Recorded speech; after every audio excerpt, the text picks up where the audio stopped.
Ah, what are you?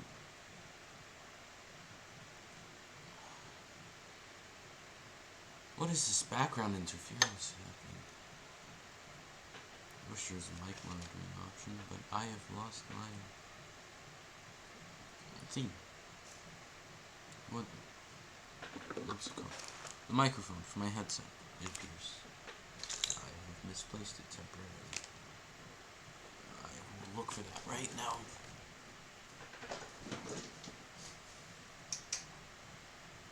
What are you doing that for?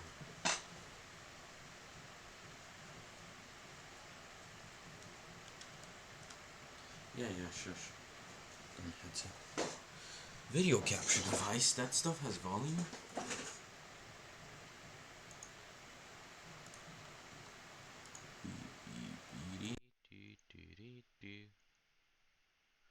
Ah, alright, that captures less. It may sound worse, but it captures less in terms of sound. Alright, ignoring that first half.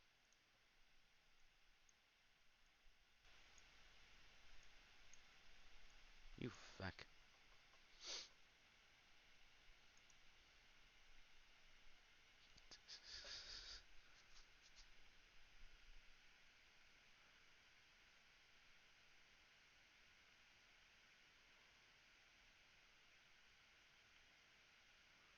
Global emotes. Let's see.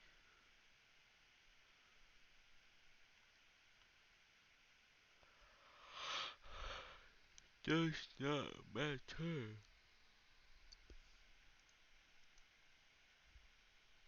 No, no.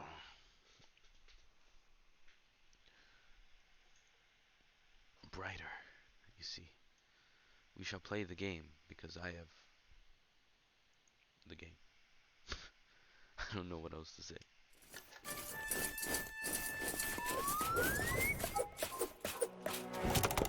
Well, thank you for not capturing it, you know. It's not like I was having problems. No, you feck. You feck. You feck! Let me out of the game window.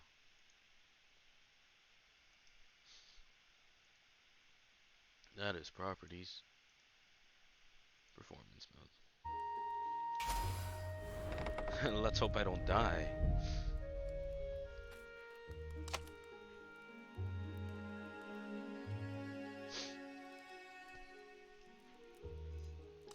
Once upon a time, the infamous rover Reynardo plundered the floating isles. Then his mother called him to her deathbed. Oh. "Swear to me that you won't die on the gallows," she rasped.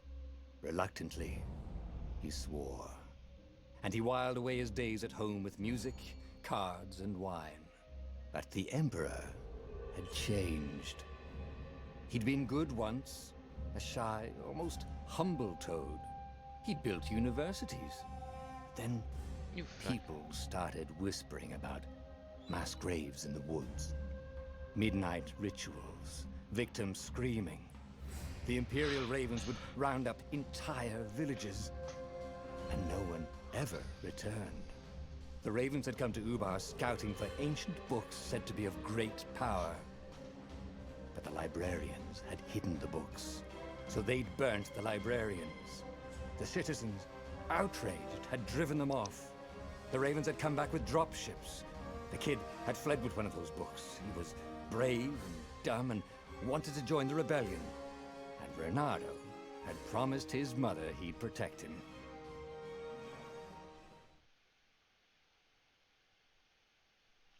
Hold on. I feel as if I gotta go whoosh a bit. There we go. Well, no, now it's a tad bit more down. Feck. "Sorry, kid," Reynardo told the kid. "Look, if we give them the book, they'll leave you alone." "My mother died for this book!" "I promised her I'd protect you." Oh, damn it. The kid had run off. With the book, of course. So Reynardo had to run after him.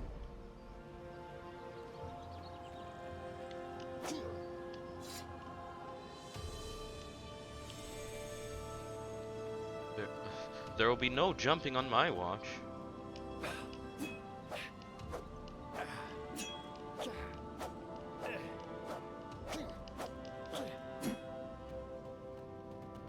The two ravens were staring at the kid like he was their dinner, which probably was what was in their tiny brains. Hey, Bernardo said. They cocked their heads at him. Pick on someone as ugly as you. Wait, that didn't come out right. For the Emperor! The ravens cawed and rushed at him.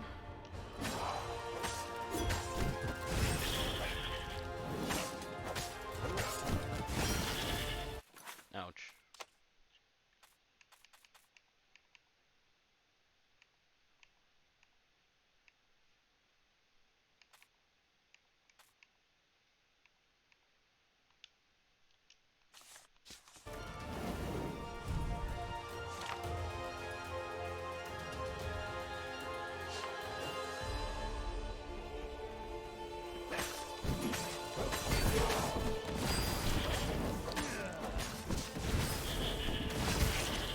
You fat.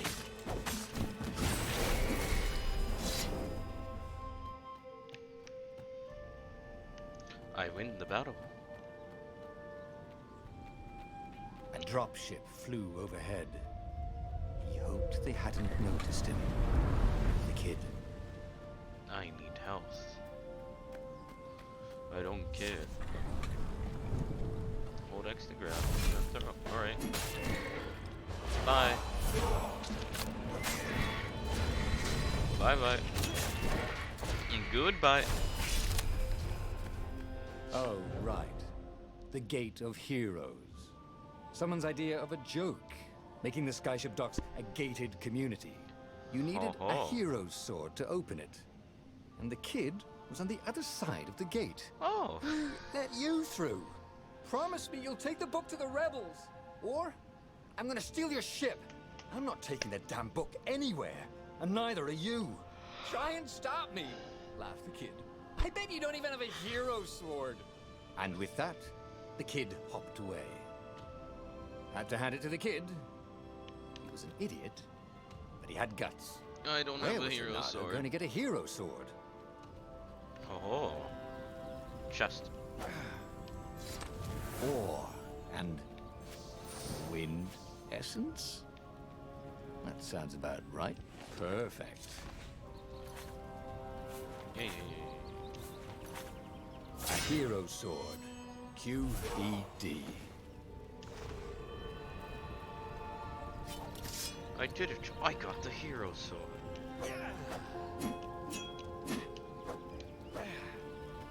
This is what he got for settling down and finding people to care about. The kid's mum had been a swell cook, and she'd laughed at Bernardo's jokes, even when he didn't know he'd made one. And then the ravens had come to burn her. And she'd made him promise to protect the kid. But she never told him where the book was. Just the kid.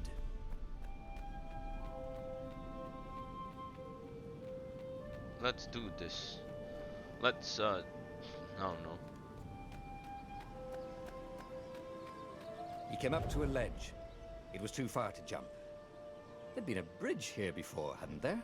And there was Peter, giggling at him. How'd you get across? He asked the kid. Where'd you find a hook?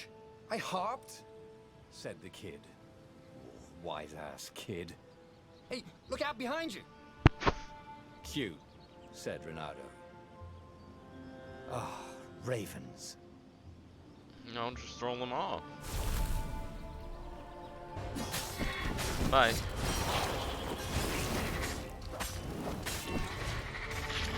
It was time to talk some sense into the kid. Just hook his way across the ledge and chase the kid down. Thing was, he hadn't used his hook since he'd retired. How had he done it? Maybe if he meditated at that altar there, he'd remember his old skills. What can I say? This guy has better. This guy has worse memory than me. Yay, I got a skill point. I want to buy this one. It was starting to come back to him. Something you never completely forgot. like how to freeze time when attacking. The more he fought, the more he'd probably remember. I can freeze time? Ho ho ho ho!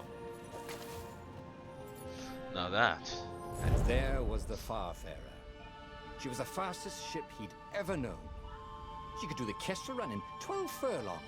Oh, so the salesman had told him. And something told him the kid was about to walk into an ambush. "Stop!" he shouted. "I'm not giving you the book!" shouted the kid, and took off. "No! Peter!" But the kid ran for it, and a goggler nailed him with its ivy.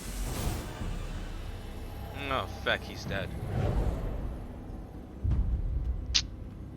Oh, hey, whoa.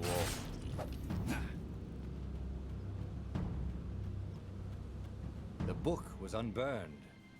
Next to it were the buckles from the kid's shoes, and a kid-sized pile of ashes.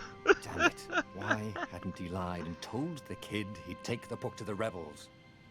The kid would be alive now. Really pissed off and betrayed, but alive. Oh, Kid's dead. Oh, damn it. Renato picked up the book. He couldn't let the Empire have it now. He was going to have to get it out of there. He'd be a wanted man. Probably have to join the rebellion just to have a place to dock. Well, he'd hated home life anyway. Yes. I can heal. Alright, let's go. What was the big deal about this book anyway? Maybe he should open it and find out. All that had been years ago. How many? The war was a blur, and now 3 Raven scout ships were chasing him. "Where are you running, rebel?" cawed the Raven captain over the loud hailer. Renato could see them cranking up their catapults. "Just going out for milk?" Renato yelled back. "Where can you run?" laughed the Raven horribly. Far behind him, another city was burning. The dark cloud above its island was thousands of Imperial ships. The fleet was doing a thorough job.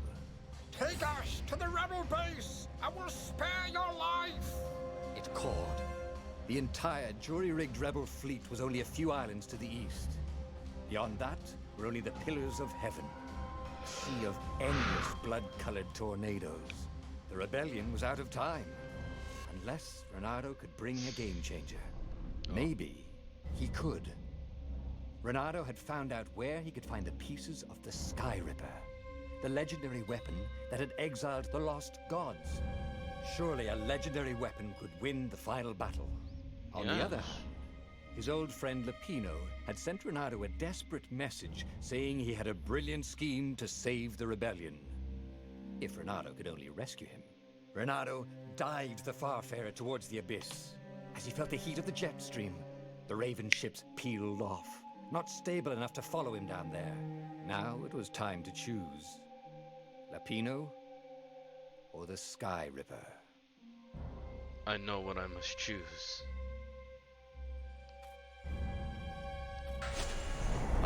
Lapino. Apparently, the Mad Rabbit had sold a Pegasus that he did not exactly own. Lapino always wiggled out of trouble, given time. But he was out of time. The Ravens had figured out that Lapino was a rebel spy. If the fleet reached him first, they'd string him up for that. Never mind the winged horse.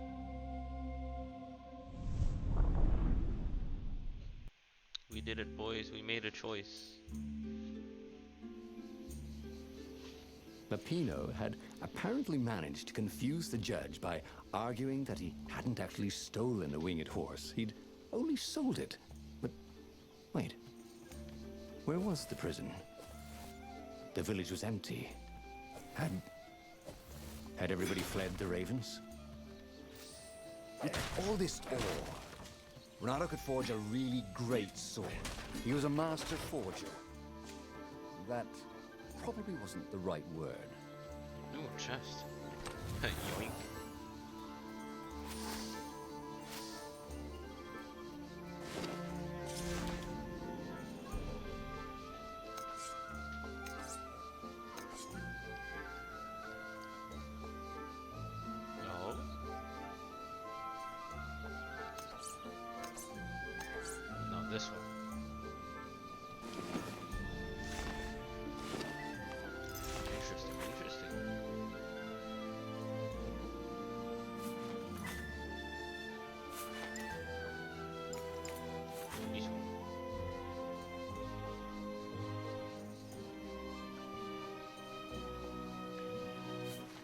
Alright. Oh! I haven't found it yet. Die. Will make a fool of myself This online. would be the perfect place for a tic-tac-toe board.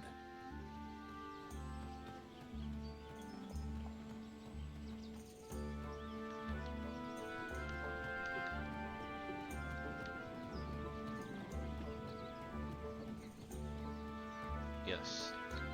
The 10 out of Ravens 10 had actually. taken the town. Renato had seen villages emptied like this. All the people taken away to be sacrificed in the Emperor's secret rituals. Renato hoped the people were just hiding. Dude, I could be. Renato's blood was up. He just needed to smash something.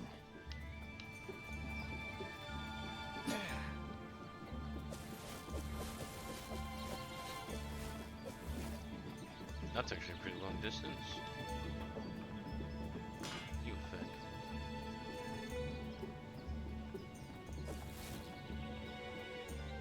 Oh.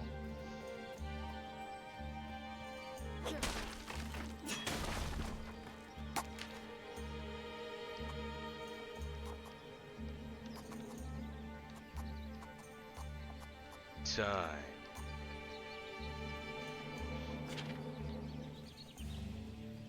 That's one I can't wait to get.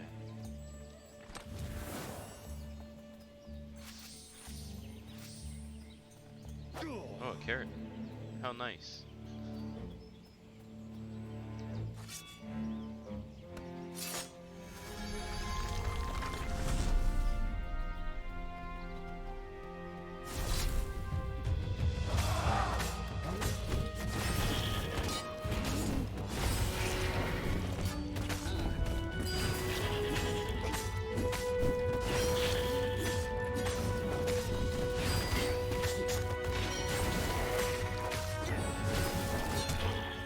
You fat.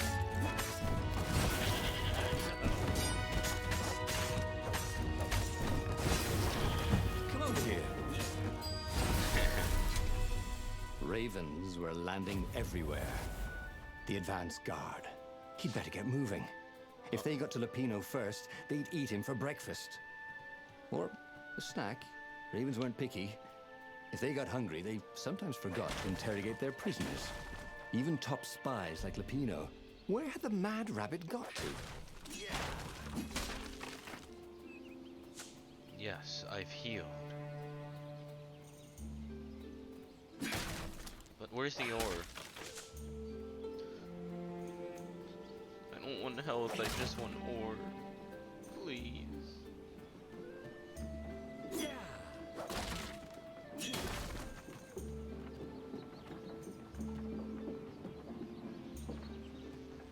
This way.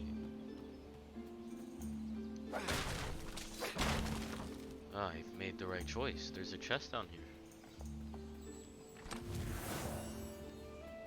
Yes, yes, yes. Backtracking.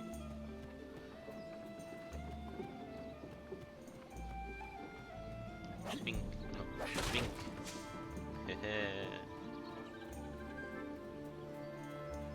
Renato felt like he was ready to learn new things.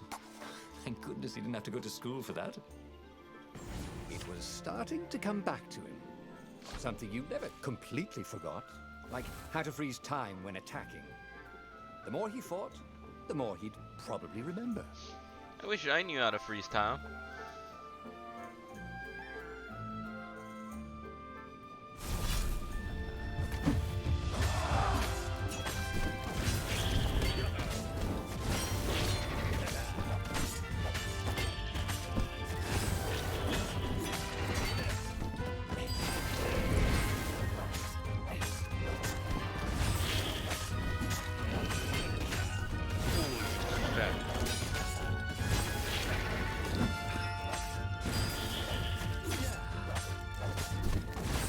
That is how we do it, said Renato to himself.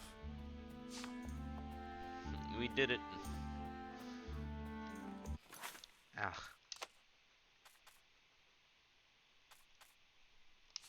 as I thought. Open the door.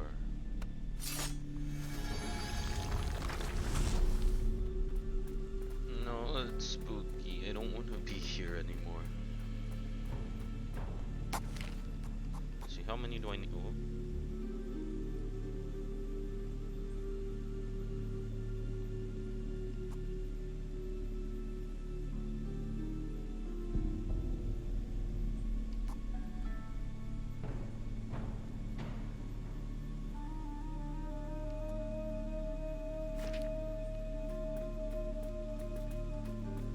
I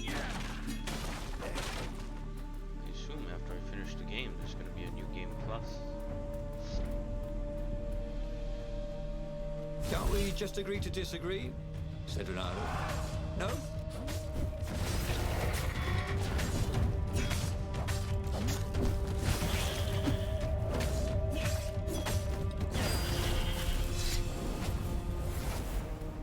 Don't mind me.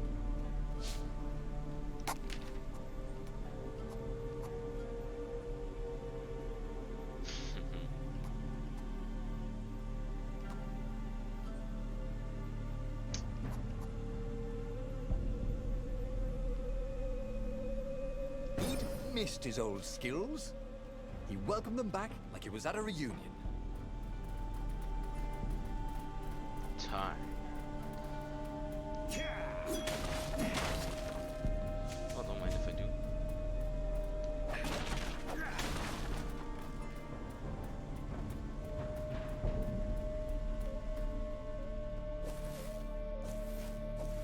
Get over here. Dirty and bloody, Renato finally reached Lapino. The rabbit was practicing his shuffle. Renato recognized the cards. It was Lapino's favorite deck. Oh, I thought you were in danger. I am. The ravens are coming. Oh, the prison thing. Right, yeah, see, this guard owed me 53 ducats, so we made a deal.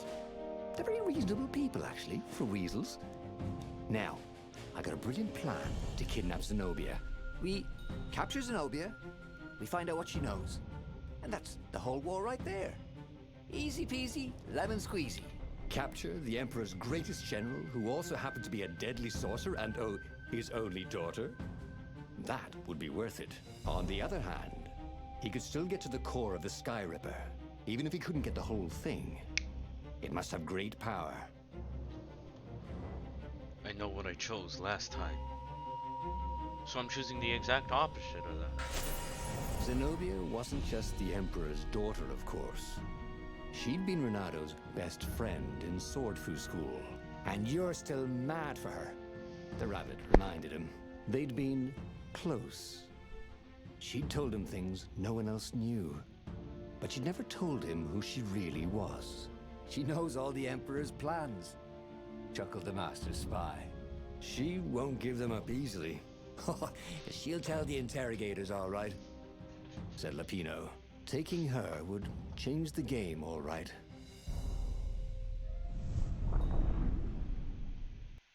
Yeah.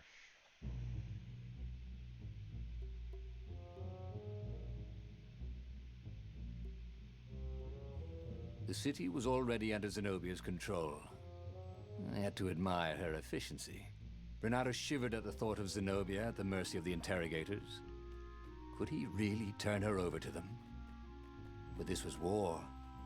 It wasn't meant to be pretty. And this is ores. Lots and lots of. Going up. Oh. Wrong way. Whee!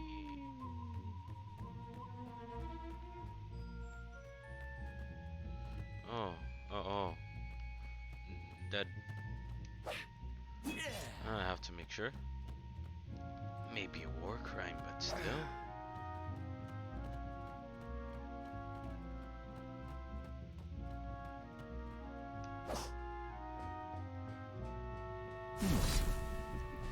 Hero wall. Hero sword. Ice wall. Ice.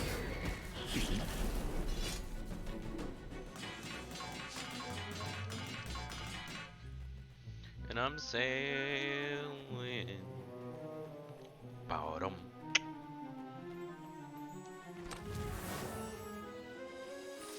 Oars. Lots and lots of. Oh, I see how it works. I see.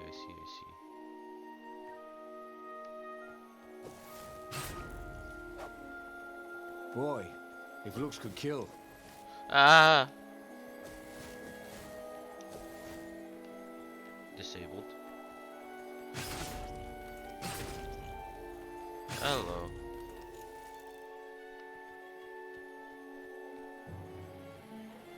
And one last one. What can I say? Gates open. None of them care. Gone. In an instant. Like nothing had ever happened. Of course. Oh, I forgot I could do that. Oh, who's this nerd? So, what's this plan of yours? Use me as bait, said Lupino. And he outlined a slightly complicated plan that involved geese, a net, setting the Farfarer a little bit on fire, Lupino dressing as an old blind toad, and Reynardo hiding inside a monstrous watermelon. What could possibly go wrong? Thought Reynardo.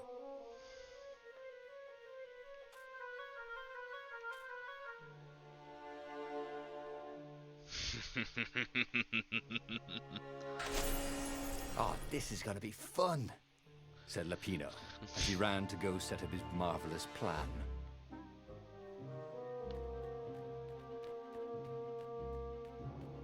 If I craft a sword now, it's gonna be really short. And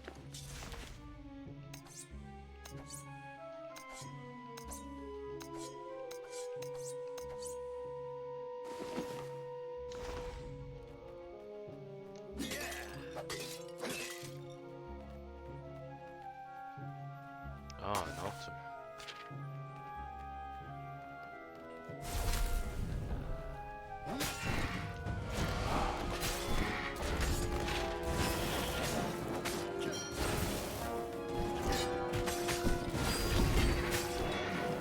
Bye.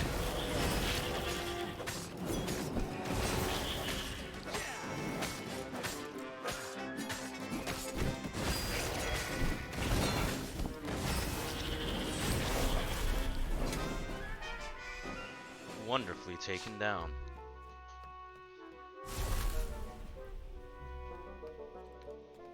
Hold on.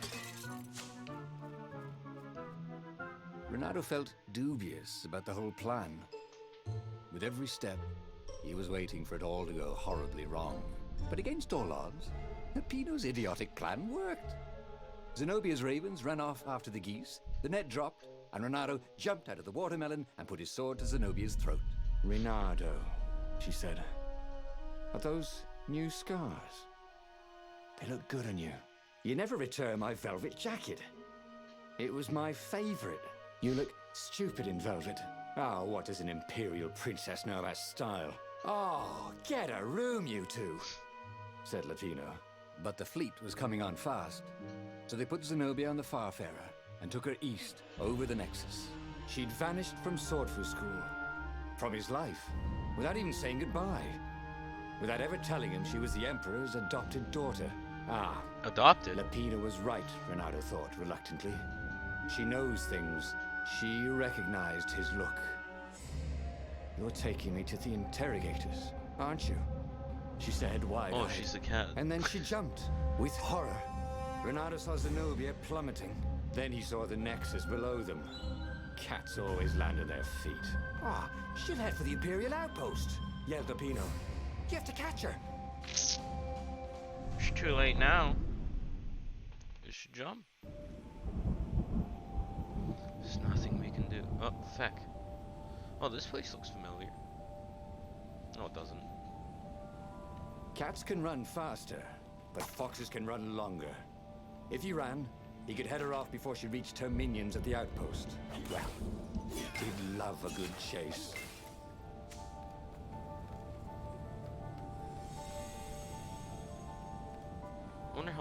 the dialogue would be if I upped to my speed. Whee! There was an inscription on the platform. Balaleka lessons, with an address.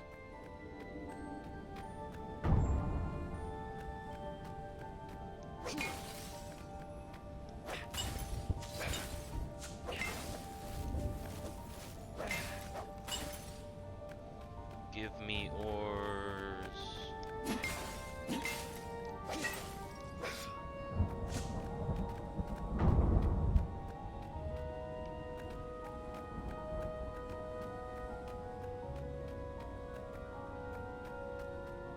Alright, let's see. What's up here? What's up here?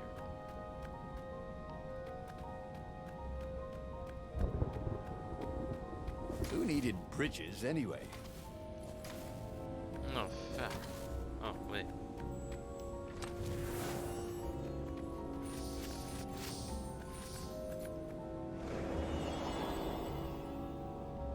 There we go. Now I can continue with progress. Whee! Oh, oh. Yeah, there's no turning back now.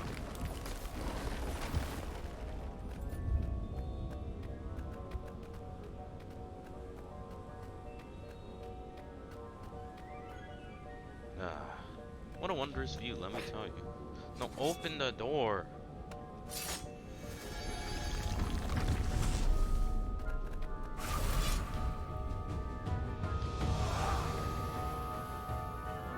What are you?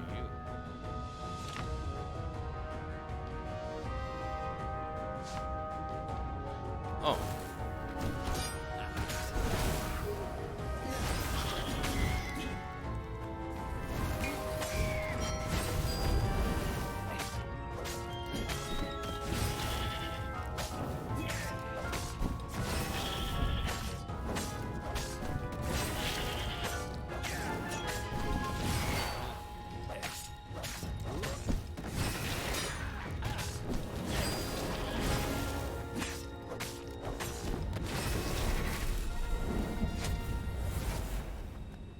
Now I can put a skill point into something. Oh, I can't. Okay. Can I? Oh, oh. What's this? Wait, where am I?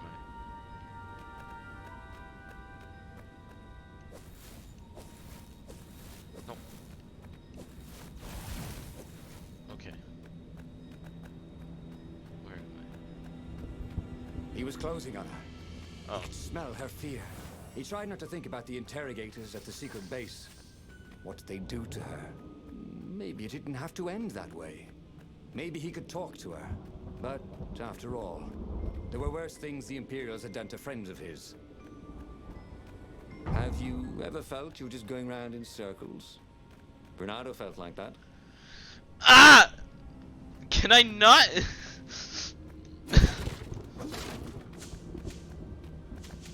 This is all quite funny. Yes, yes. What's that down there? Nothing. Apparently. Ooh. Ooh, I can get a new sword. Oh, I can upgrade this current sword. No, I'm not gonna upgrade it.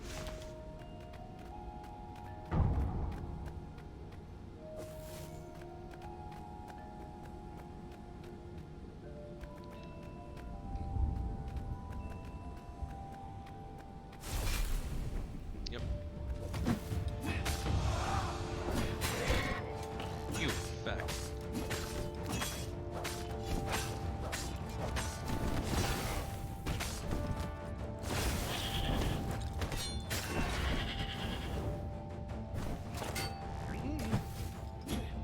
Wrong way.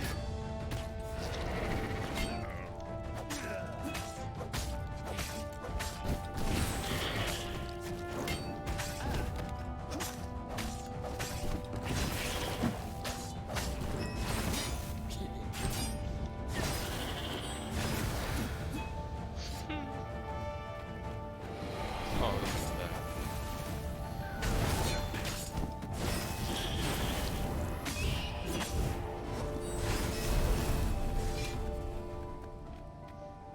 Bernardo reached the outpost, The Imperials there were no match for him. Soon What? after, Zenobia limped up the path. When she realized he was already in front of her, she didn't even try to run. Oh, you left without saying goodbye. Again, he said, please. You're enjoying this a little too much. She said, shaken. Oh, spare us the chit-chat, would you? Said Lapino as he shackled her hands so she couldn't throw spells. She knows all his plans.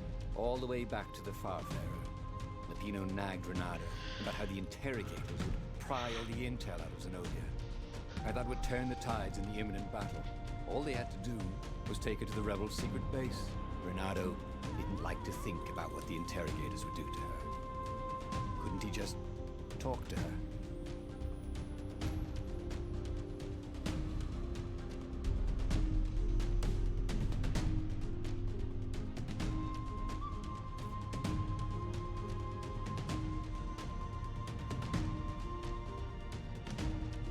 I can end this right now if I wanted to.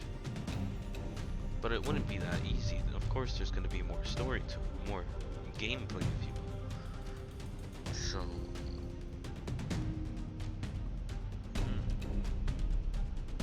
Now this is an actual decision I have to make. Not just one where like, oh, I've done this before, I might as well do the opposite of it. And this is making me think. And if there's one thing I can't do, it's thinking. Oh no.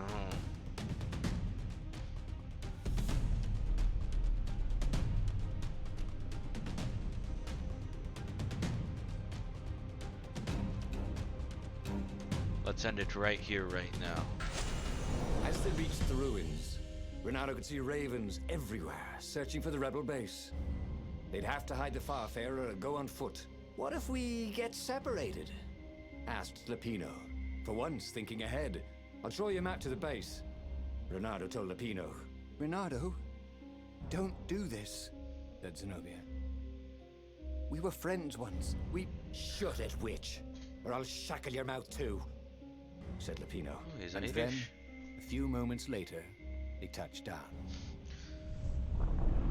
By the way, I found out one word that if I were to say it, it's just an accent also comes out.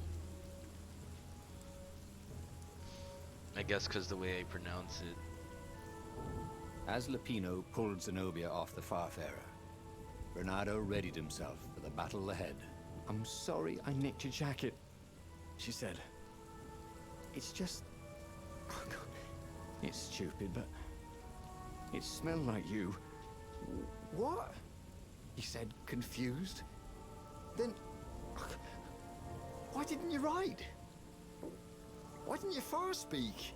Oh, save the romantic nostalgia. Let's go! Shrieked Lapino. So Renato launched himself down the path to the secret base. I might be regretting myself. I Wars. wonder what I could make with all these sword crafting materials, thought Renato.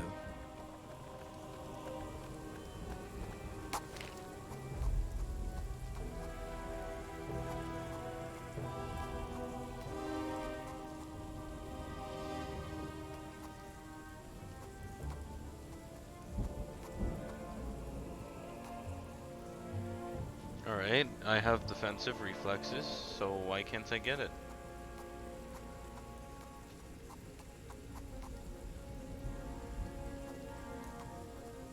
Oh. I see now.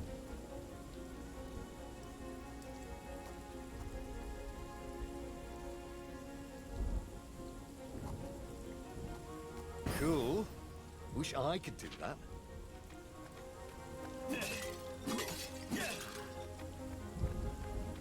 Find the moving cursor.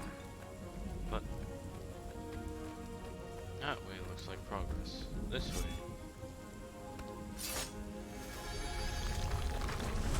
Also looks like progress.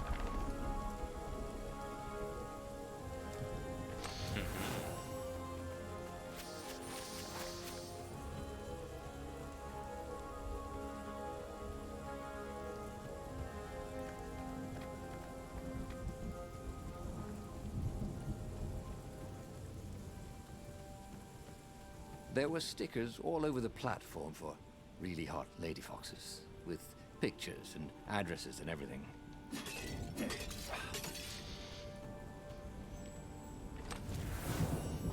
I knew my next words exactly.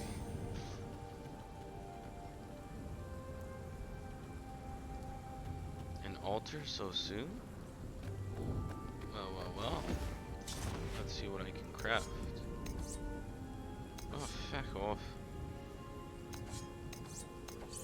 I haven't gotten enough water essence.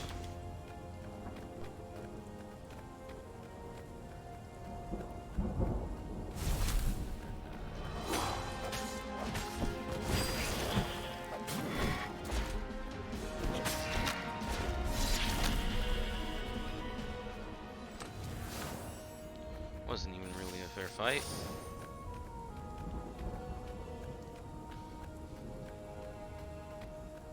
He felt like Tarzan.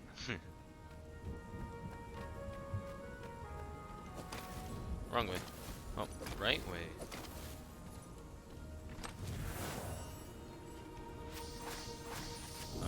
What do I need? That looks like void. Why did... Okay. Wrong way.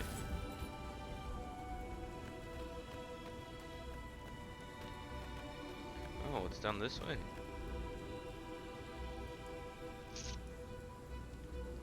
A chest? An ambush?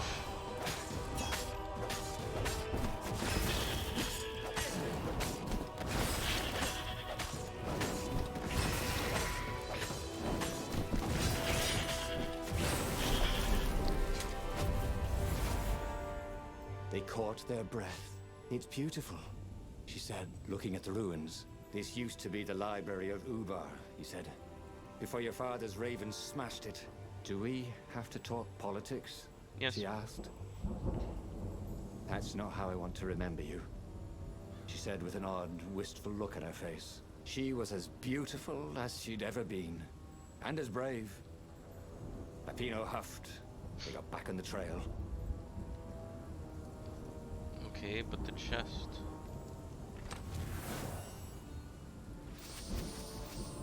Dang it. I just realized that platform would have taken me here.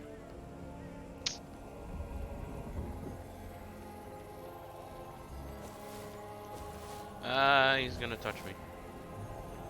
He's gonna look at me. Well, not him, he's dead. He is.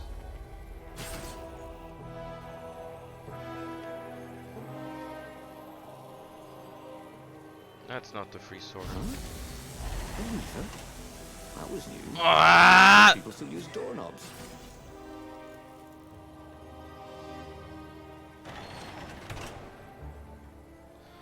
I've never been so humiliated.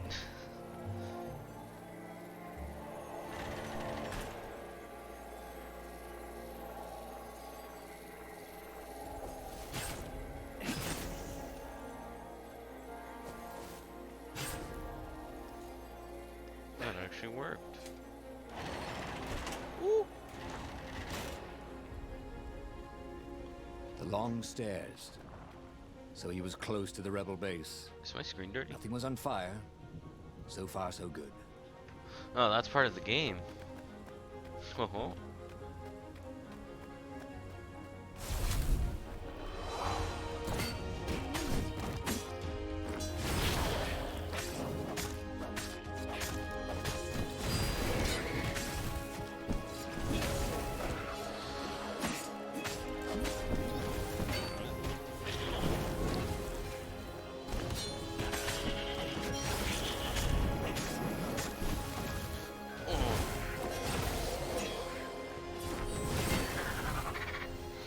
You bag.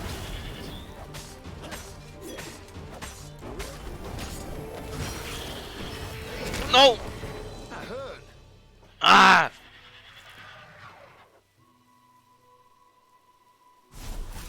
Hey, I've died.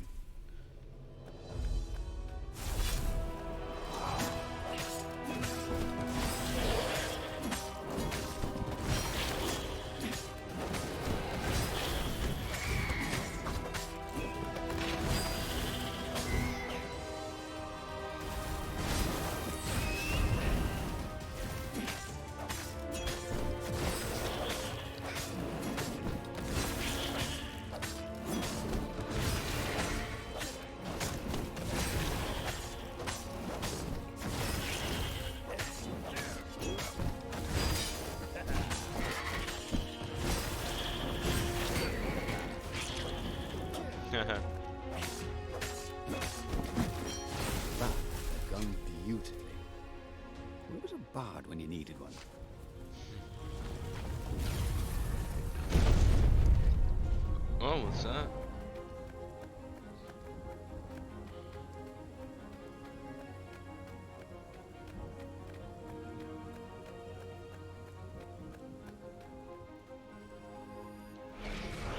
No, seriously, what is this? Secrets. As they made their way to the secret rebel base, Renato felt strange. Zenobia was his prisoner, yet somehow she felt more like an old friend. He wanted to tell her all his secrets, but suddenly the ruins lit up with thousands of fireworks. There was a thunderous roar and dust rose. The caves were collapsing. The caves? You've been playing me? Renato said, and he stared at Zenobia. I'm sorry, she said, and she seemed almost embarrassed. Then everything went dark. When Renato came to, he had a terrible headache. Also, Zenobia's sword was at his throat. And her shackles were gone. So was Lupino. The terrible thing is, he said, I really have missed you.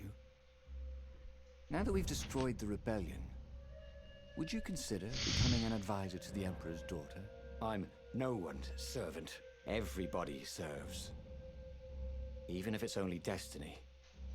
I like to choose my own destinies, he said. The whole point of a destiny is you can't choose. Oh, Where's my never signal? mind, There it is. she said.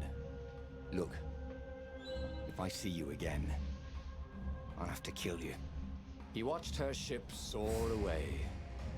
He would see her again, he decided. Guess he's Even if he dying. had to fight his way across the entire fleet.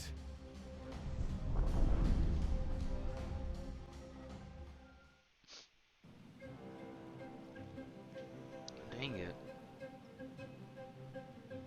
The Imperial fleet was cleaning up the few rebel remnants. For only a moment, he thought about running. Ah, but heroes don't run, even when the world is against them.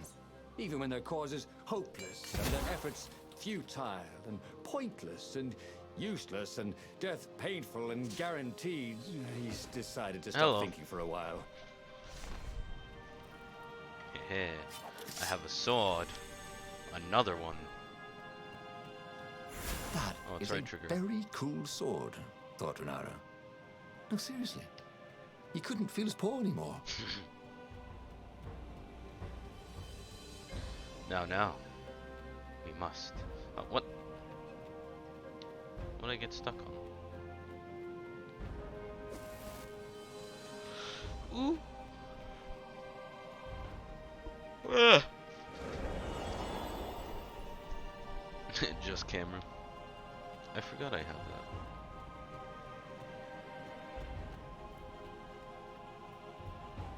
Nothing is that way. But something is this way. Up feck.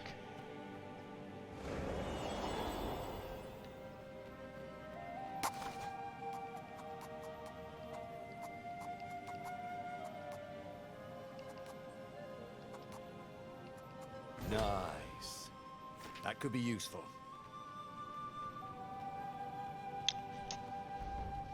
Now then. Oh. Ho ho.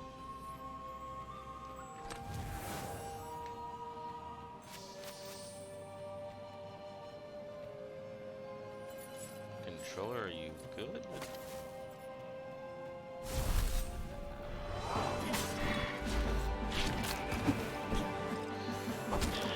You Good to fat. practice your moves, thought Renardo. Keeps you limber.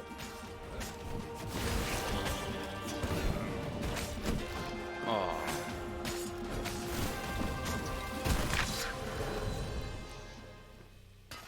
No, I'm better than this.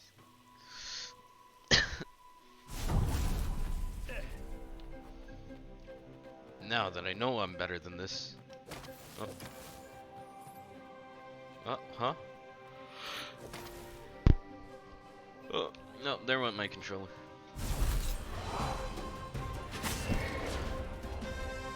Everybody knew you shouldn't trust a raven further than you could throw one. But did vertical drop count?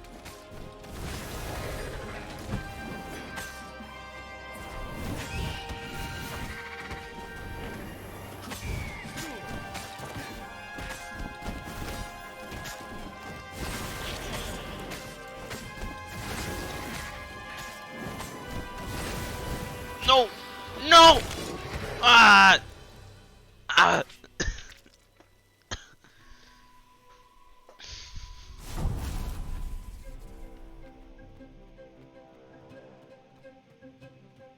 Hey, didn't I just kill your brother?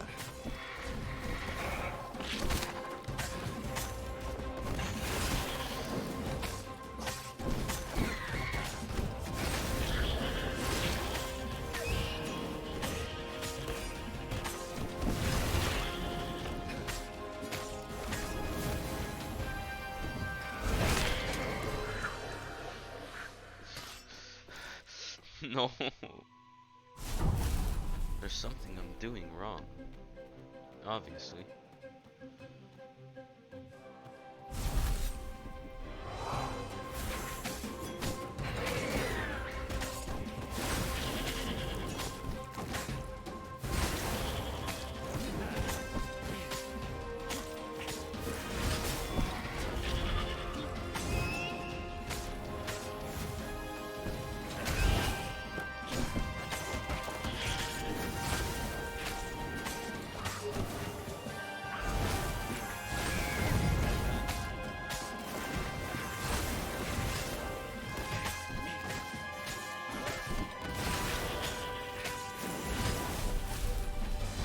It was all coming back to him.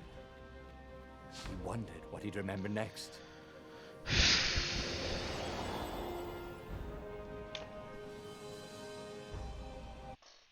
Just checking something. Just checking a little softly.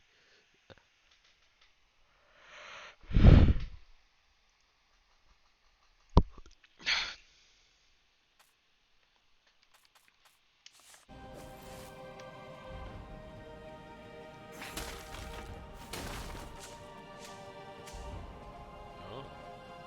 Energies.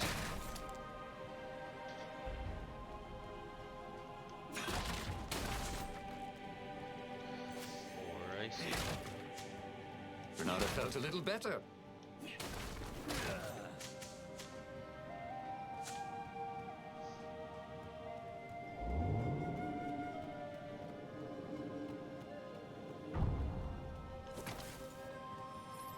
Oh.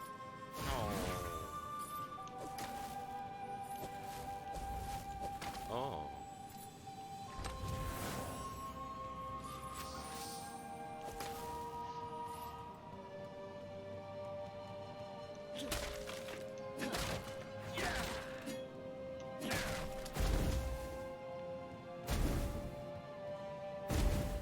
Huh?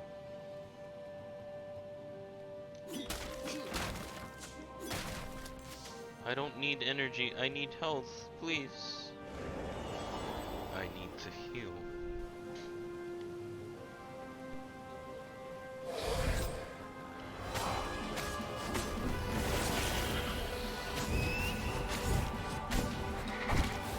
You.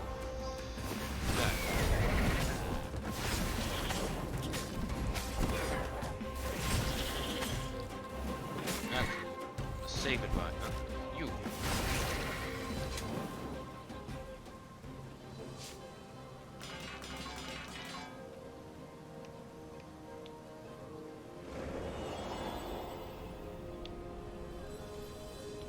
Huh? So I did go the right way.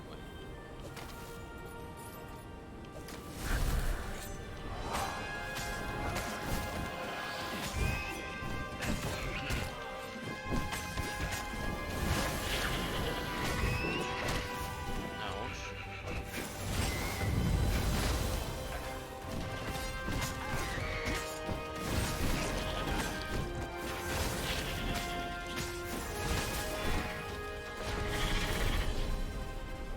That works.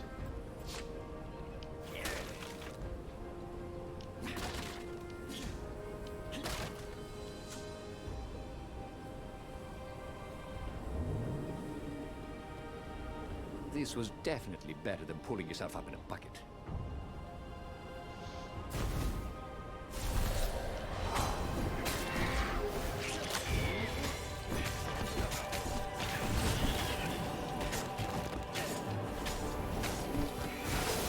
No!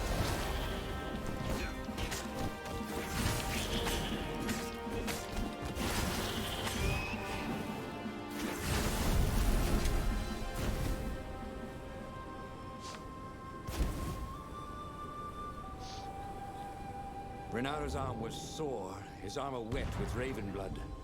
He was tired of death. But death was not yet tired of him. The rebels were losing.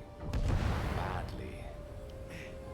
In some other universe, Renaro thought, he and Zenobia had left Swordfu School together, taken other names and sailed off into the mists. But not this Zenobia, and not him. For him, there was nothing to do but forge ahead. Kill the Emperor and end this.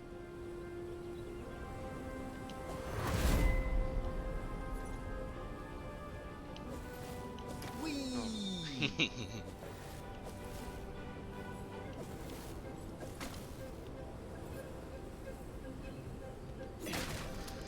I'm a simple man.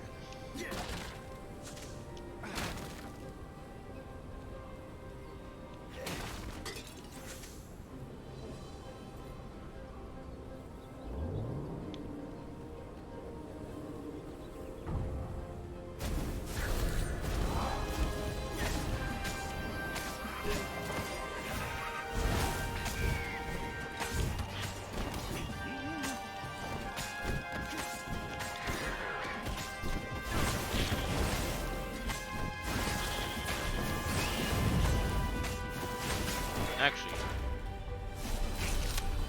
Renaro had learned so much. It was time to turn it into something he could use.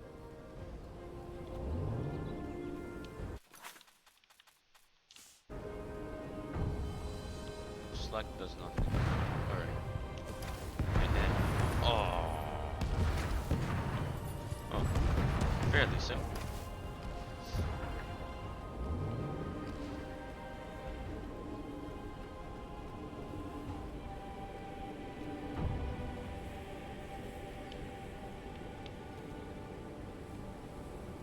Whee!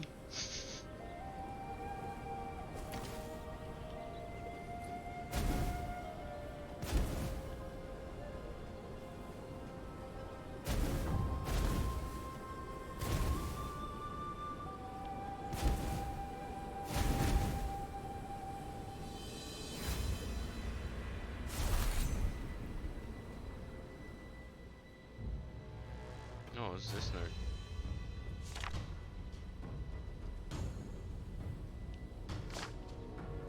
Oh, thankfully.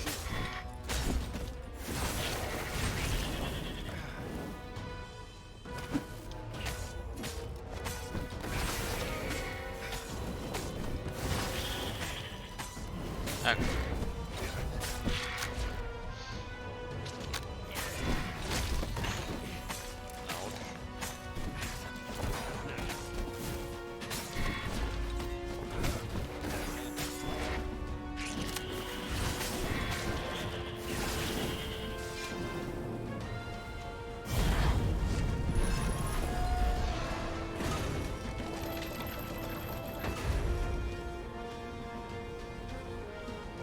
Whoa, that's a mess. But I'm gonna go this way. At last, he reached the Emperor's ship. Zenobia was there.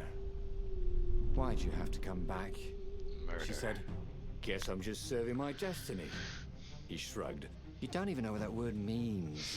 She said, do you ever wonder if things have been different all the time? She said, and drew her sword. In the end, Renato lay bleeding out on the deck. Zenobia sat by his side, upset. What are you so upset about? He asked. You wouldn't understand. Why didn't you tell me you were going to leave school? I was afraid you'd convince me not to. I guess I'll have to buy you a drink in the halls of the Valiant then, he told her, and then he was gone. Okay, that was weird. He could have sworn he just died. Instead, he was on the Farfarer, sailing away from Ubar. And it was still burning. He'd fled burning Ubar years ago, hadn't he? And now he was back there. Had all those years fighting the Empire been nothing but a vision into the future? A useful vision if it was true. He'd learned something. Zenobia still had feelings for him.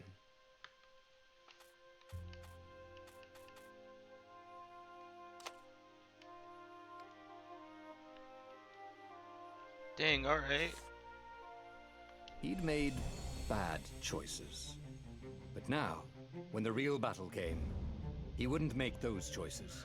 It's time to wouldn't make make the the same same mistake mistake twice. The book's pages began to flip backwards, towards the beginning. And he realized that his adventure was just beginning.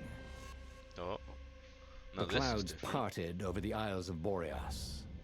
It was time to choose. The rebellion was in trouble. Ravens were scouting for the secret rebel base. They needed a game changer. Pieces of the Sky Ripper had surfaced. Or so a scholar in the mountains had told him. Surely the weapon that banished the lost gods could defeat the Emperor. Also, a temple had risen out of empty desert. The Emperor had brought the Sky Ripper pieces up out of ancient burial by his obscene rituals. Could this be where the Iblis stone was hidden? Someone better get it before he does, thought Reynardo. On the other hand, his old friend Lapino needed rescuing. Lapino was no game changer, but could Reynardo really leave an old friend to the Ravens? I know what choice I have to make. This one.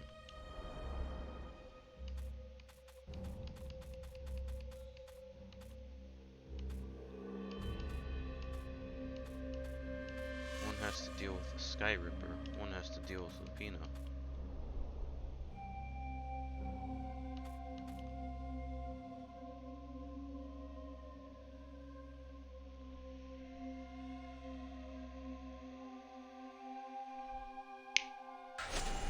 Ah, Lapino.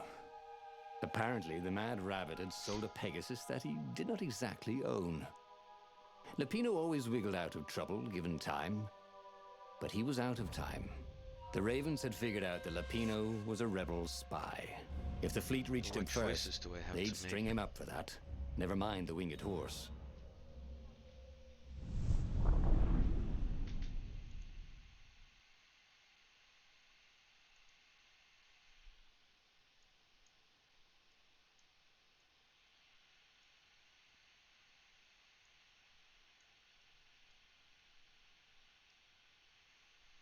Just gonna do that. Oh, fuck.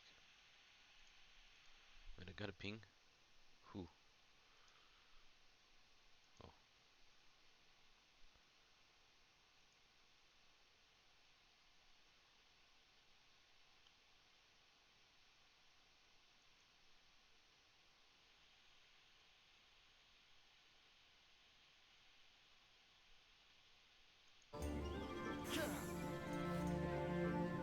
Oh, that's horrendous. This is much better.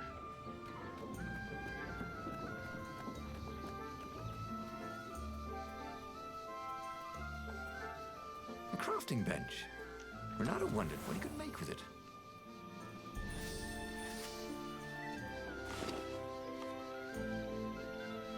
You feck.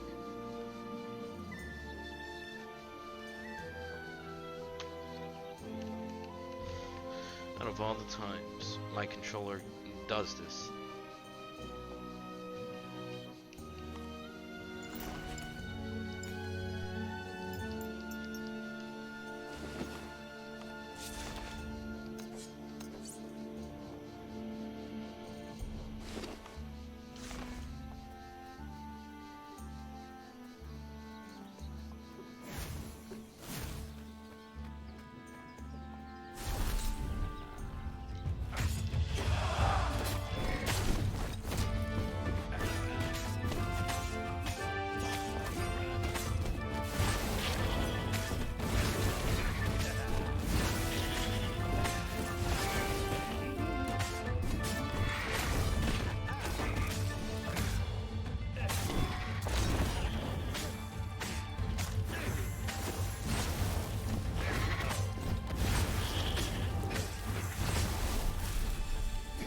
That was odd. Reynardo had been here, at this exact place, at this exact time. This time, there were so many more ravens.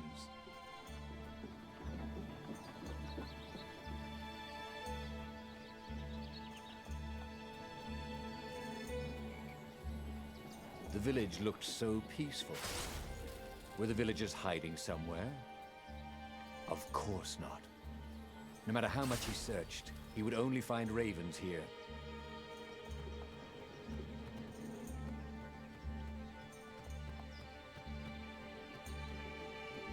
This place looks different. Oh, a chest. A chest that shiny deserved to be opened.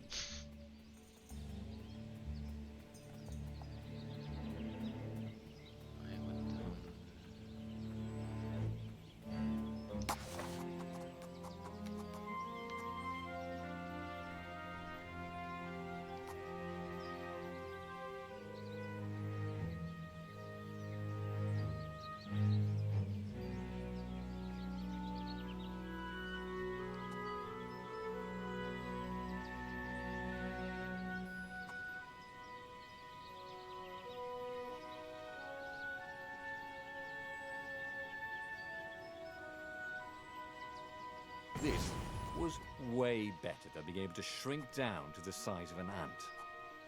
What was that all about, anyway?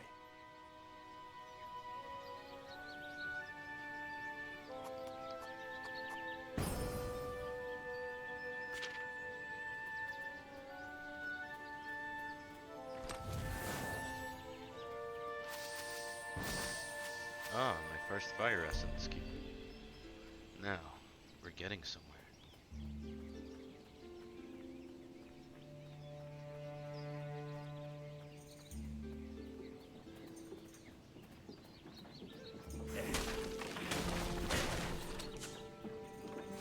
You know, ore is pretty heavy to carry.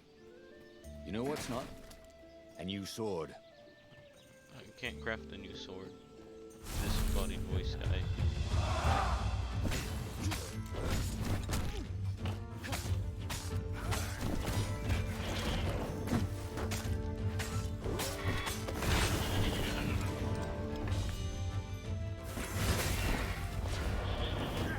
No, fuck.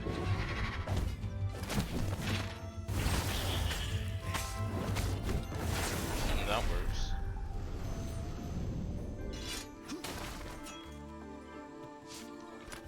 What's in here? Cubes. Oh, sweet! A gem. All he needed now was a workbench, and he could slot it into his gauntlet.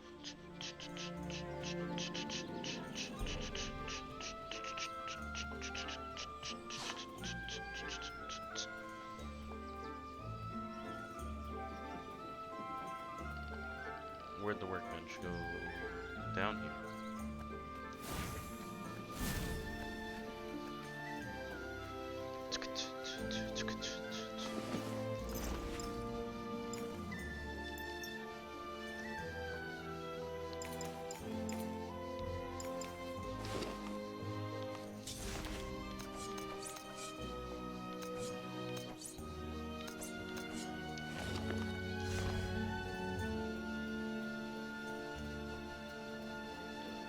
Not until I can craft a new soul.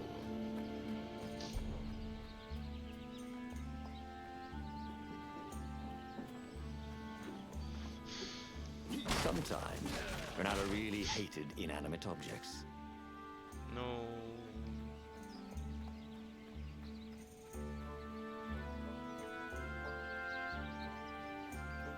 Let's see. Alter real quick.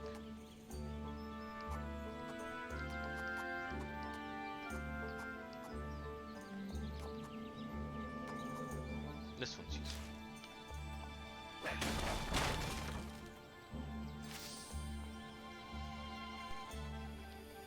No?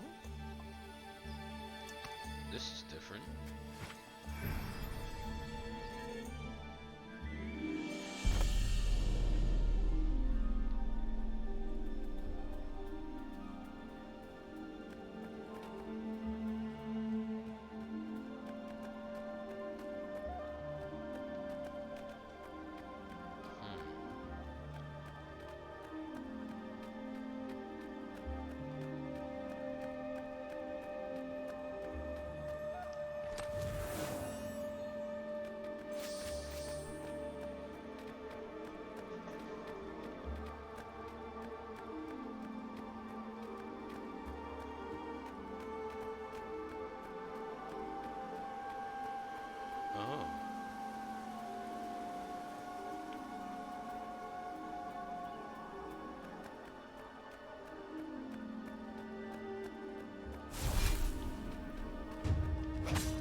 go to.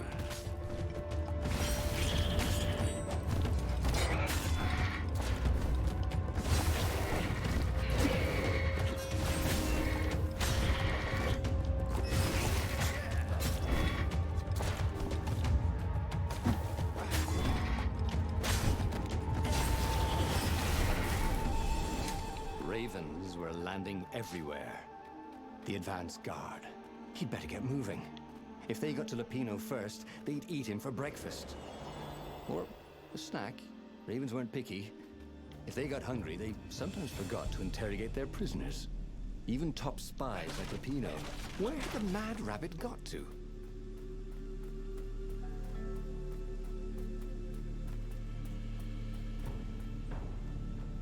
Haven't you heard? Goth is over.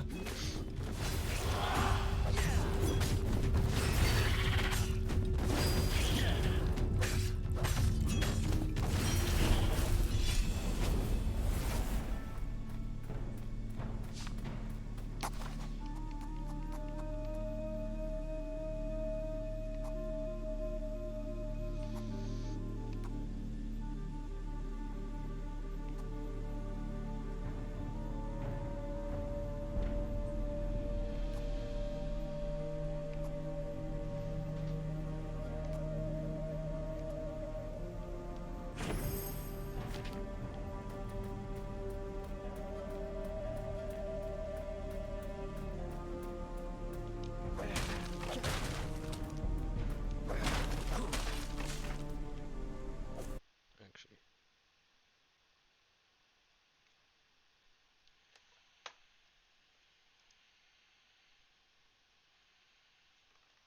There you go.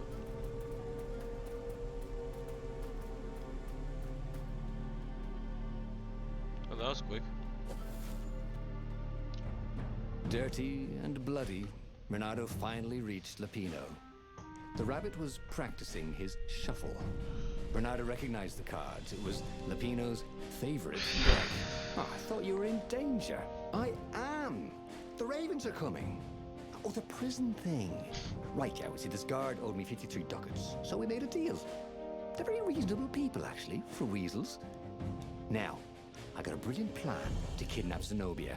We capture Zenobia, we find out what she knows, and that's the whole war right there. Easy peasy, lemon squeezy. Capture the Emperor's greatest general, who happened to also be a deadly sorcerer, and, oh, his only daughter? That would be worth it. And it would be nice to see her. He'd always had a soft spot for her. And he felt sure she had one for him. On the other hand, he could still get to the core of the Sky Ripper, even if he couldn't get the whole thing. It must have great power.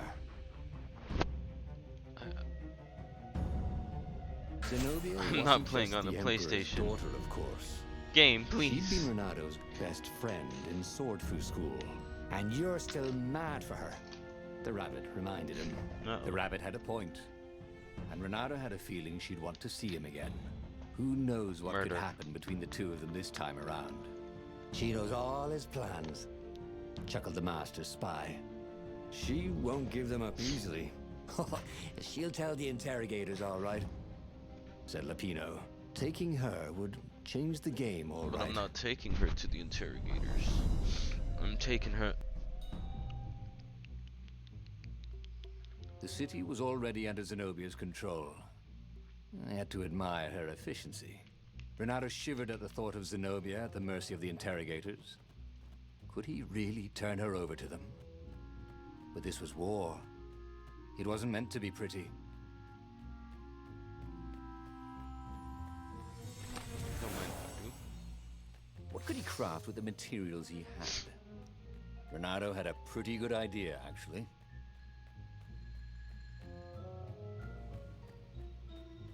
I do. Where's the nearest workbench?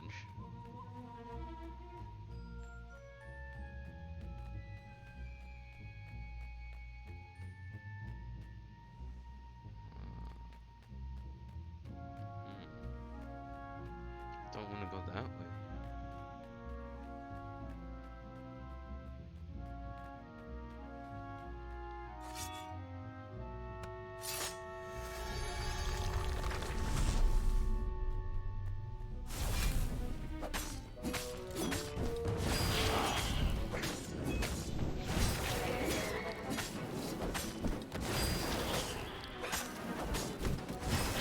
I borrow that?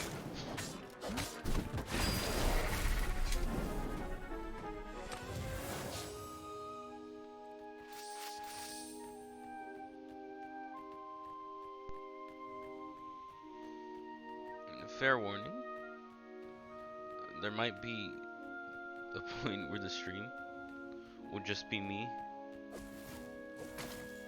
saying, what are they called? Kill clips?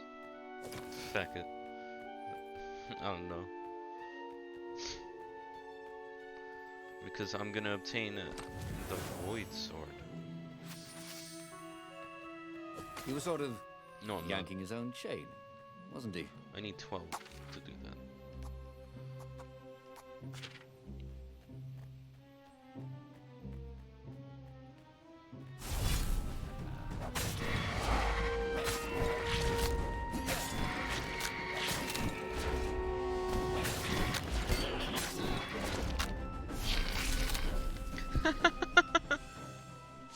I killed them all. Open the door.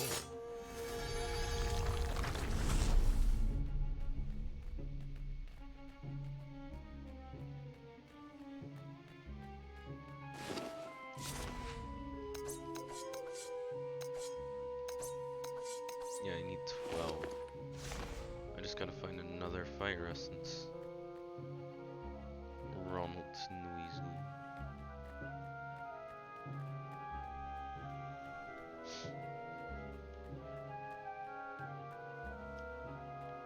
That goes down.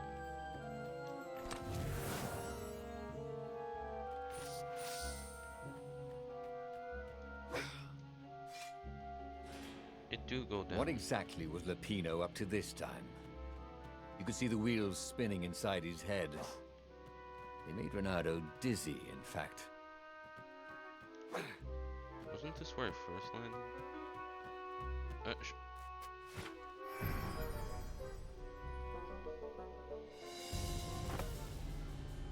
Shortcut.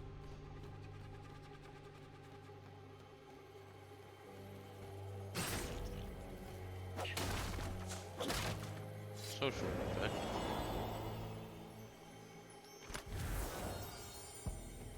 Renato remembered when he'd first stolen one of these. Good times. Let's go.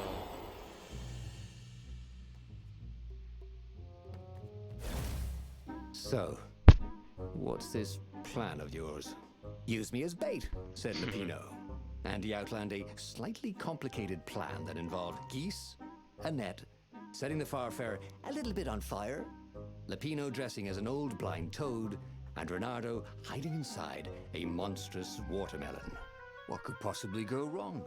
Thought Renato.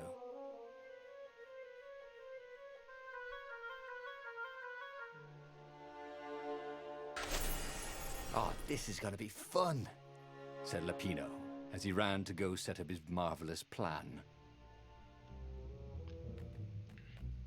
Hey! Hey, a workbench! He could try out his new bling.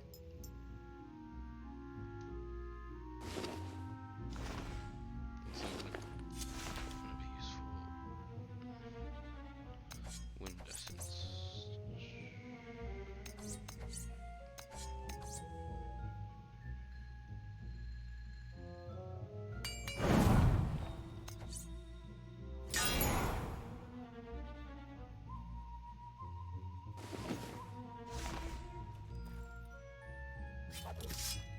I get 2 new swords. It was definitely easier to fight inanimate objects.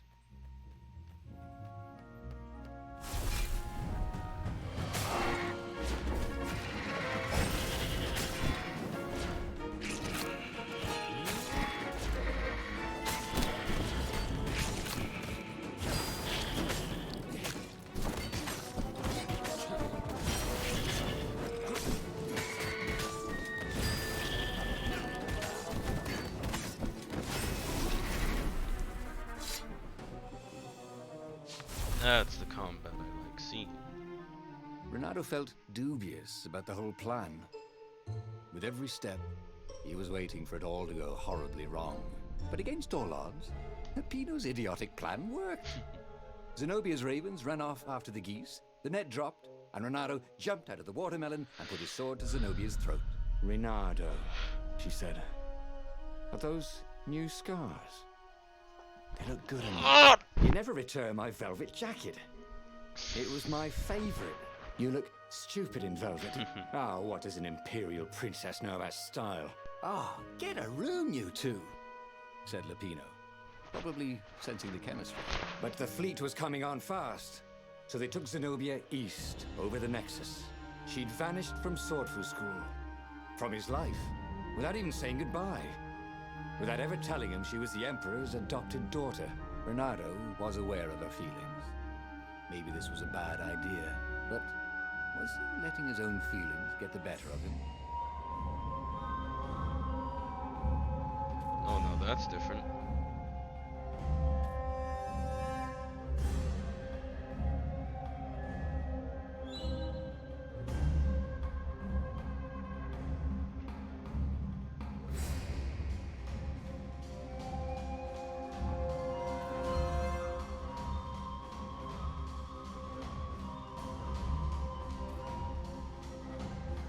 "Listen," said Renato. "Let's not do this." "Let's not do what?" asked Zenobia. "Look, you're the Emperor's right hand. You are going to have me interrogated," she said. "Sure, yeah, but..." Then I remembered how you feel about me. How I feel about you. "You are going to have me interrogated." "But I didn't, because you care about me," said Renato. "Well, guess again, Buster," he said, and she pushed him off his own boat.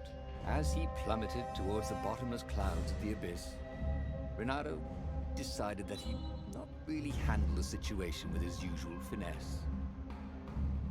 He had tried something bold and paid the price for it.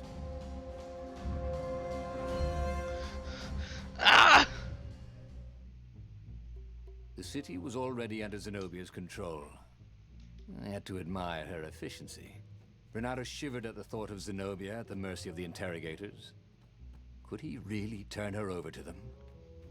But this was war. It wasn't meant to be pretty. I don't think I'm gonna do the plan. Sharp? Check.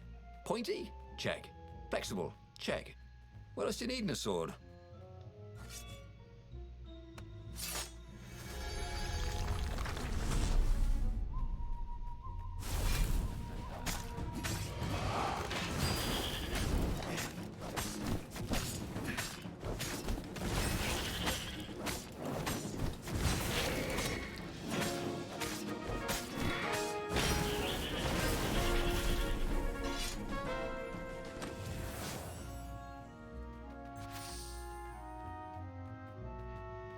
I'm running, running, and running, running, and running, running, and running, running.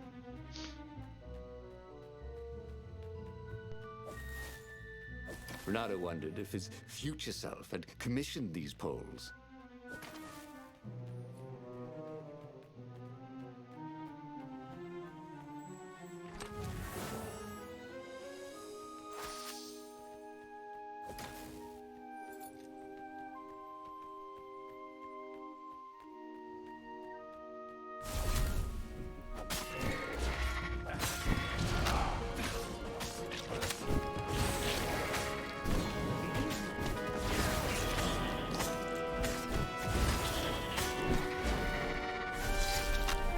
Renato was remembering all his old tricks and some Oh, new fuck. ones.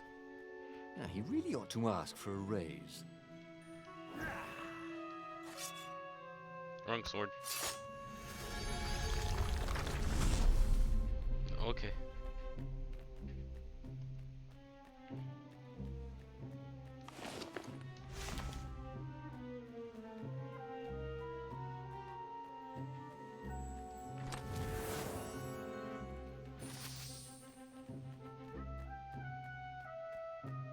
Firewalls only let you through if they think you're Oh. hot enough.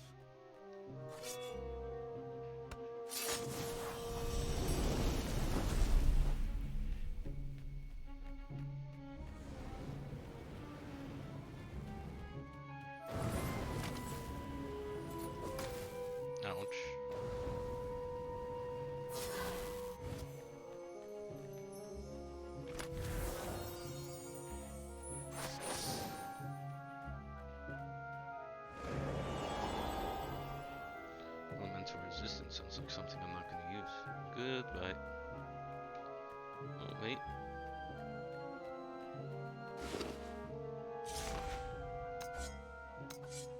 Upgrades, people, upgrades.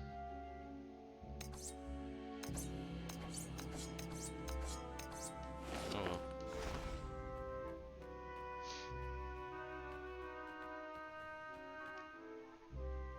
Wait. What exactly was Lapino up to this time? You could see the wheels spinning inside his head. They made Renato dizzy, in fact.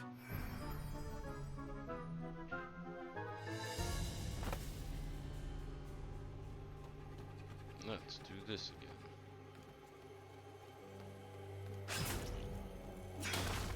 Well, the eyes have had it.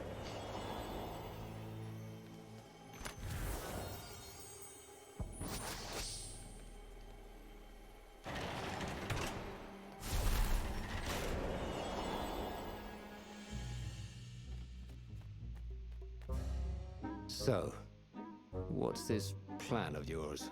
Use me as bait, said Lapino. And he outlined a slightly complicated plan that involved geese, a net, setting the Farfarer a little bit on fire, Lapino dressing as an old blind toad, and Renato hiding inside a monstrous watermelon. What could possibly go wrong? Thought Renato. A little bit on fire. Oh, go ahead. I'm sure you know better, said Lapino. Yes, actually. Ooh, wouldn't his gauntlet look swell with that jewel in it?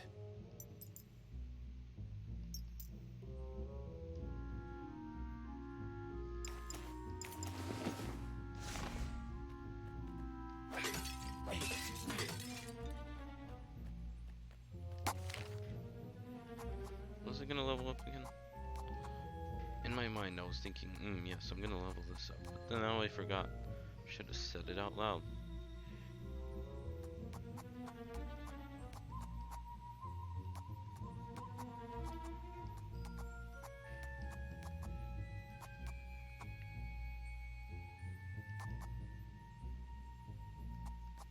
Every day he was getting better and better.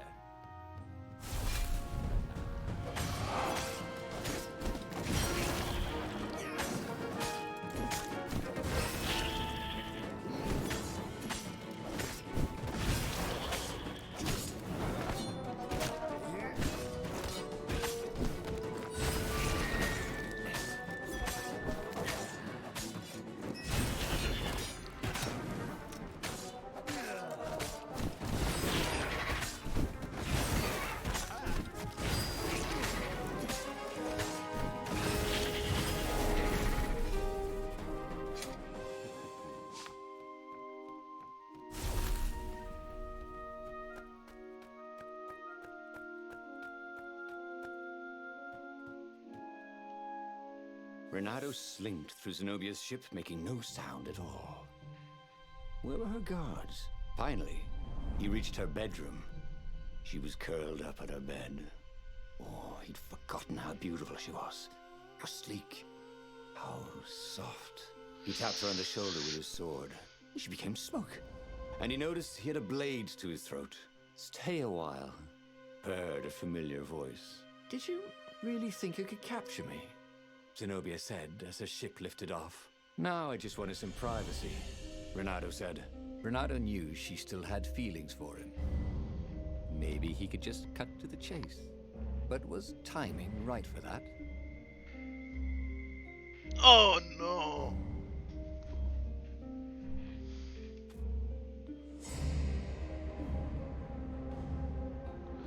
Man, just.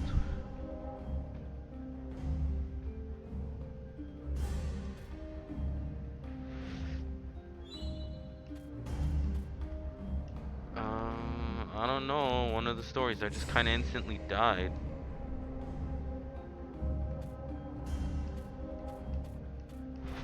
These are not the stories I need to be making. This feels like a dead end.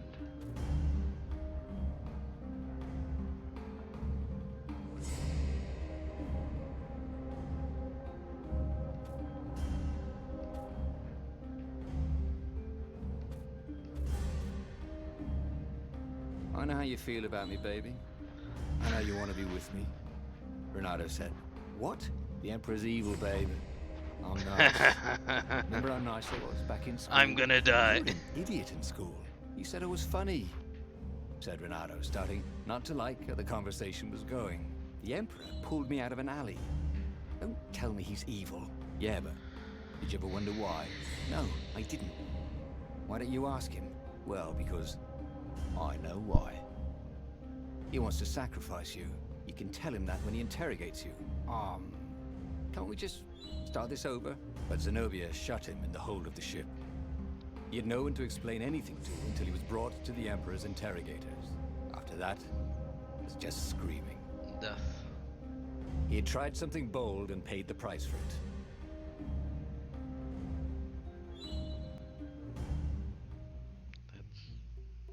The city was already under Zenobia's control. I had to admire her efficiency. Renato shivered at the thought of Zenobia at the mercy of the interrogators. Could he really turn her over to them? But this was war. It wasn't meant to be pretty.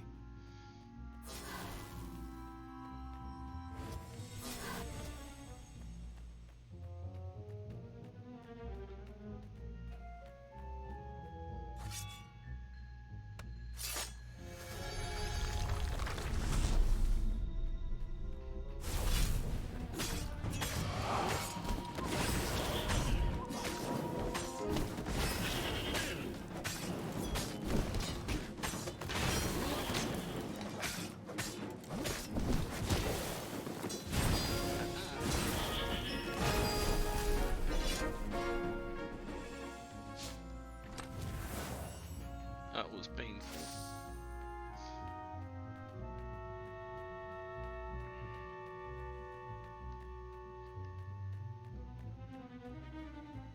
Hey! Hey! I'm a firefox, thought Renato. Now that's quite comical.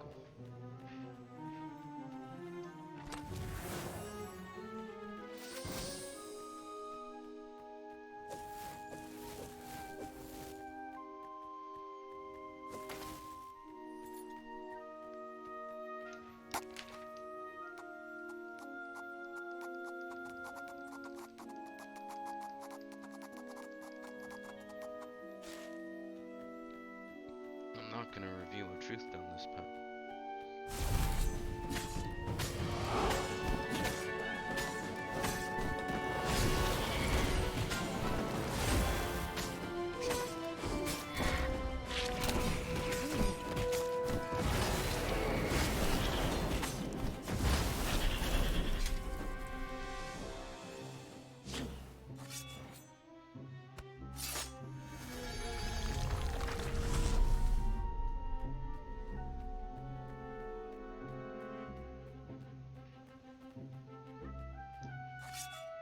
Don't mind if I do. Ooh, what's there? Ouch.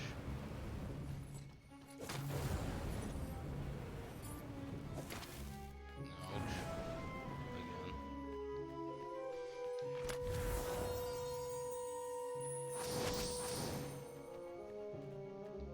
Energy on kill. That's definitely more useful than something else I might have equipped right now. You effect.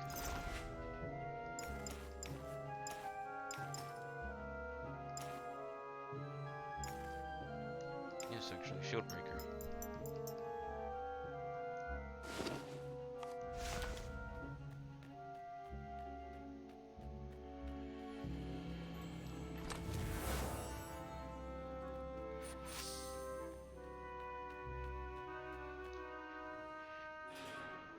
What exactly was Lupino up to this time? You could see the wheels spinning inside his head. They made Renato dizzy, in fact.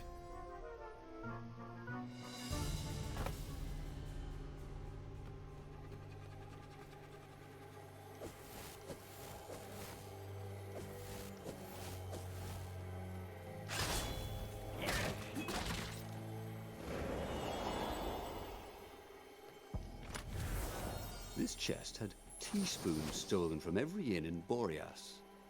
Oh, here's something more useful. Shieldbreaker might be more useful this time. So, what's this plan of yours?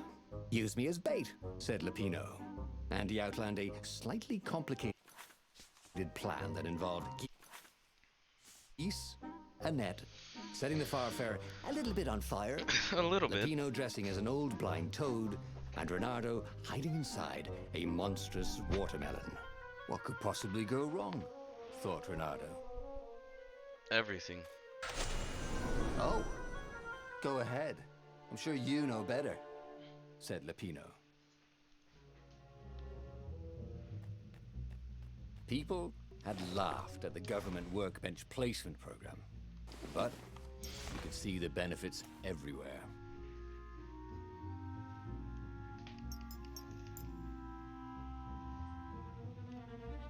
Now that puts a smile to my face.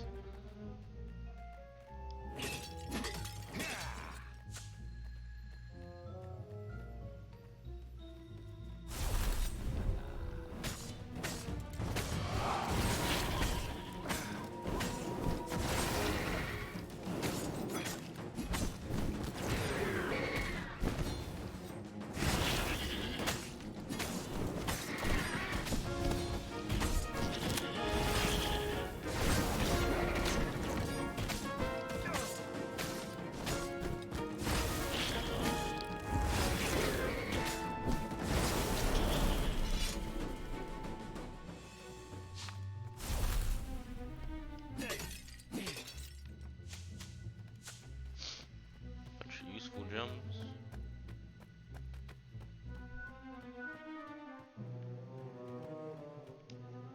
Renato slinked through Zenobia's ship, making no sound at all. Where were her guards? Finally, he reached her bedroom. She was curled up on her bed. Oh, he'd forgotten how beautiful she was. How sleek. How soft. He tapped her on the shoulder with his sword. She became smoke. And he noticed he had a blade to his throat. Stay a while. Heard a familiar voice. Did you really think you could capture me? Zenobia said as her ship lifted off. Now I just wanted some privacy, Renato said. Renato knew she still had feelings for him. Maybe he could just cut to the chase. But was Renardo really had to say, right for that? "Hey, baby." Okay.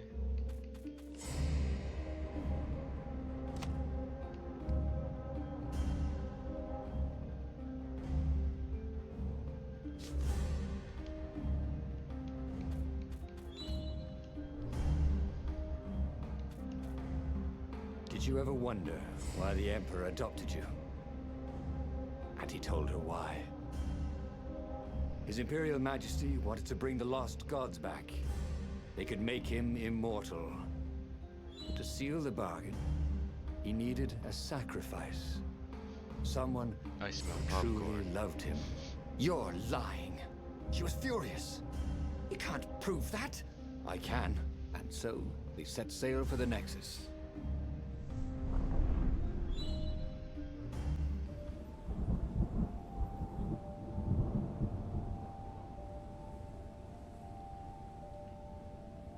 The scientists at the observatory have resurrected one of his victims.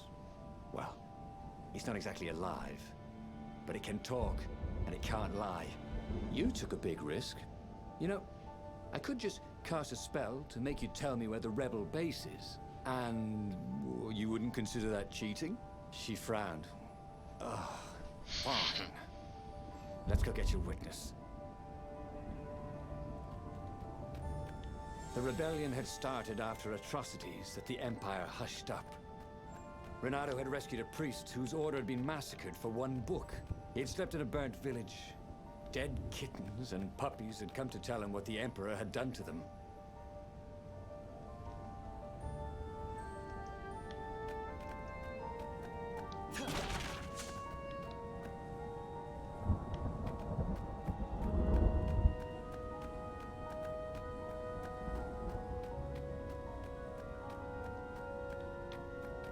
Once you try it, you're hooked.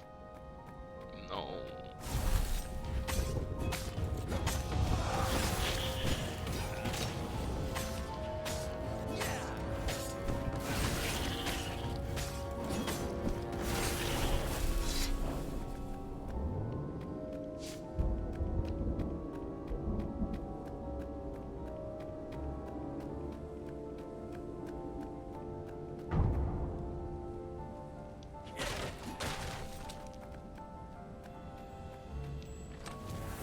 There was a cat in this one.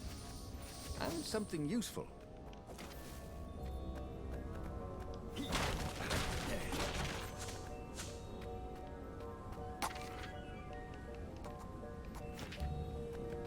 So close. Thankfully. There we go.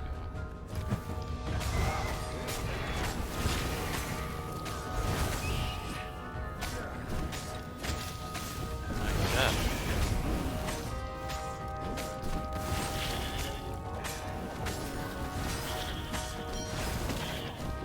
Ow.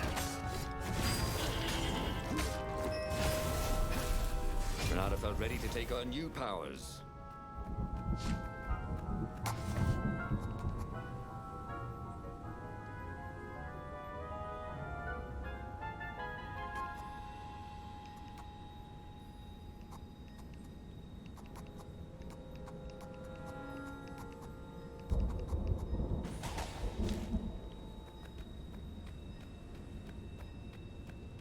I am going to become powerful.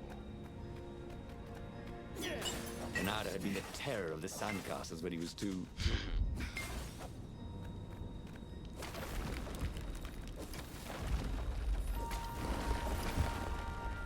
So, did I go the wrong way? She caught up with him. Don't you think I'd know if my father started practicing black magic? Why? Would you want to join in? Oh, no, I'd destroy his books and... All right, I suppose I wouldn't. She stopped, troubled. He ran on.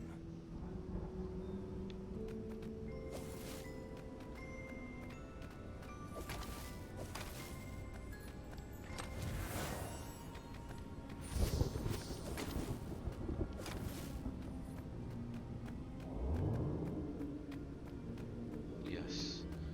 Just 3 more ores and I can craft all the swords I need.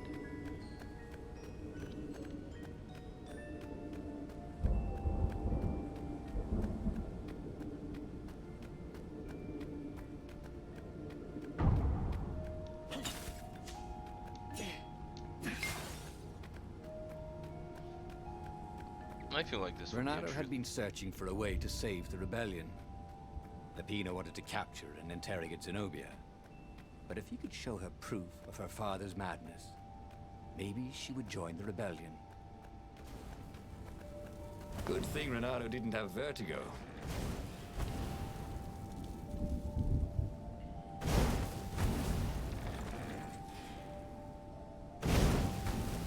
Ow.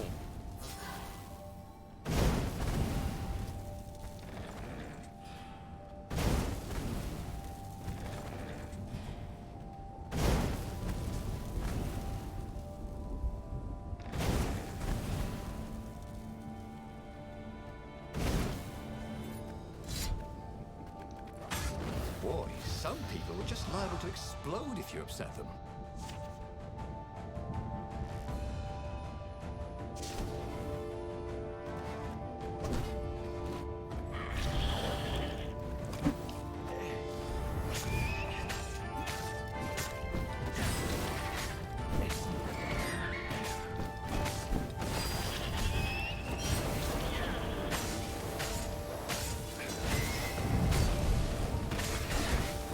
Ouch.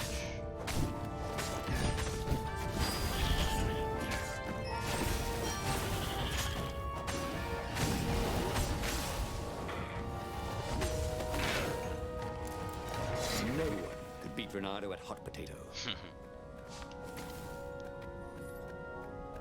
Let's go.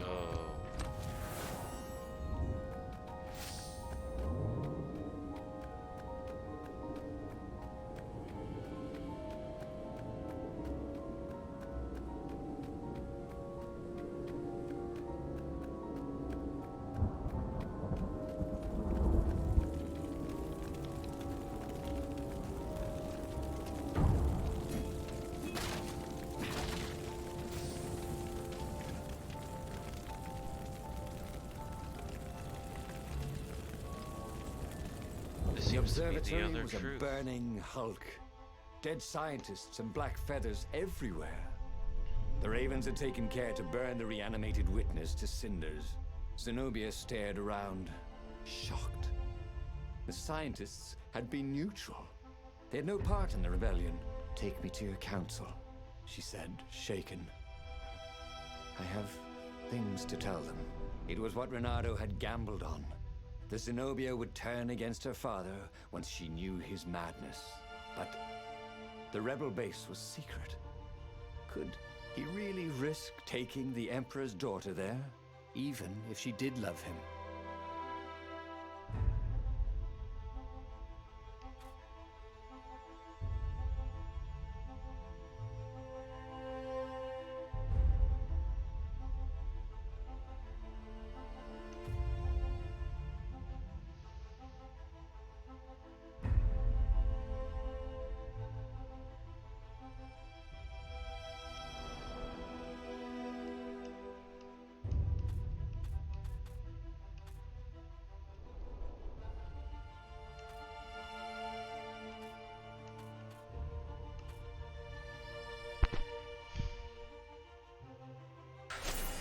Renato reached Lapino by Farspeaker Toad, the one creature the Ravens had left alive at the observatory. "I'll meet up with you at the base," Lapino said through the Toad. "Good thinking." Renato gave him the coordinates. "There's a shuttle here I can borrow." Renato found Zenobia in the chart room. "I've been having awful dreams," she said. "Dead kittens and worse. I thought they were only dreams, you know. Why would anyone want the lost gods back? In those days, the favorite of a god could become immortal." She held herself and shivered. "He wants to become an eater of souls. Well, I'm not afraid of dying. Just tired of boredom." Oh, I can pause it. Alright, I'm gonna go get something to drink.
Now then, that I'm back. Wait! Yep, let's do this. Renato said, but she didn't laugh. Silence fell as they flew towards the ruins of the city of Ubar, where the rebellion leadership was hiding. If Zenobia couldn't help them fight off her father, no one could. In fact, I feel like I'm about to get betrayed.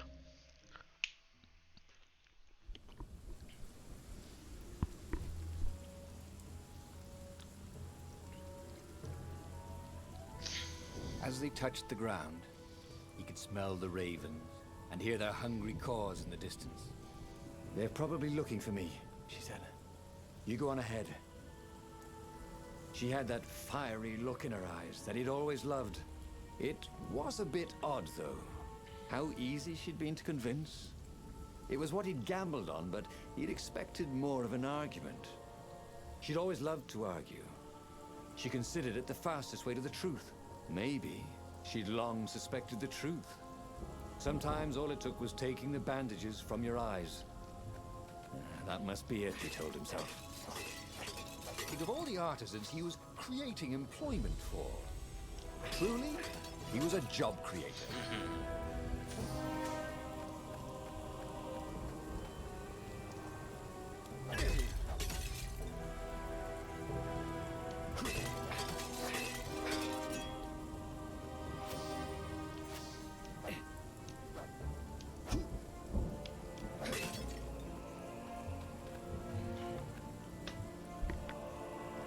Truly sad.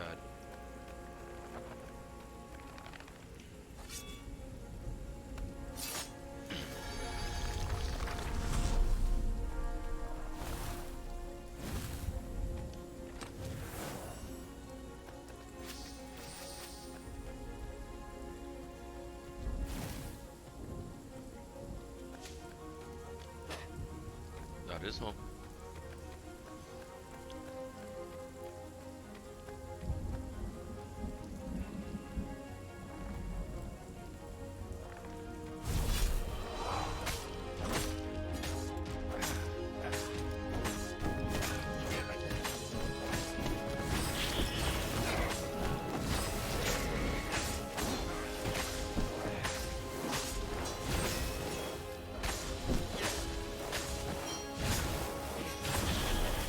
He missed her. Not Zenobia. Hypatia, the kid's mother. Renato had never thought he'd date a librarian. He'd always figured himself for the barmaid type. But then, he'd never figured the library of Ubar would have comic books, or that Hypatia would know anything about them. He missed her. Finally, time to craft the last and final sword.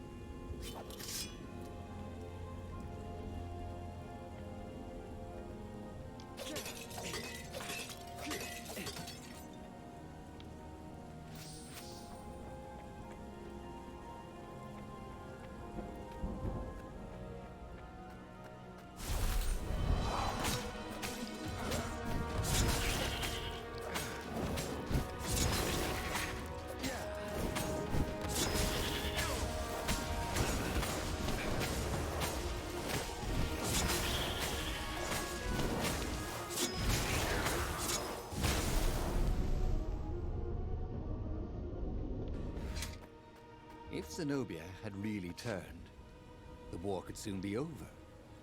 She could send orders to the fleet that would leave their defenses wide open.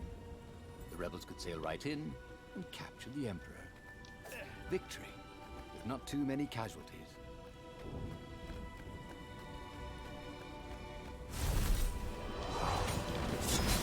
Ouch. He smelt burnt fur. His.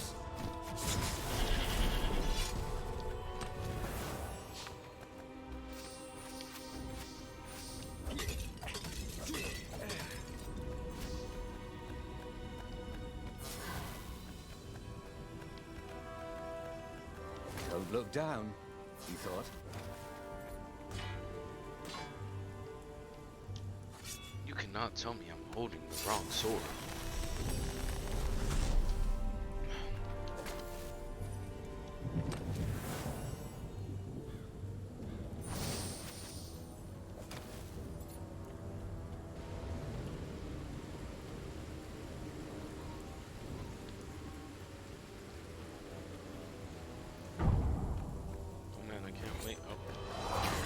Renato hoped the other end of this portal wasn't suspended over the abyss.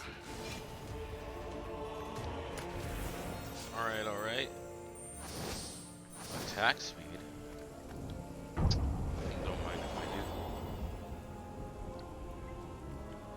Oh no, that's a confusing puzzle. No, wait.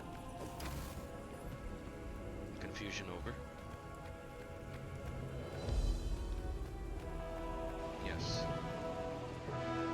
No. The platform used a hybrid propulsion system fueled by anti-gravity and wishful thinking. Yes.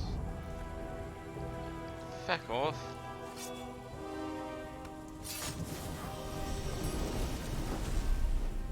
Let's see what else is here.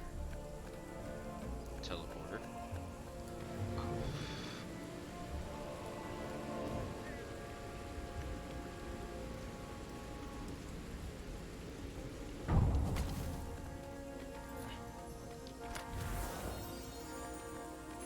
Not everyone knew how to use magical gems. Of course, not everyone had magical gem gauntlets like he did.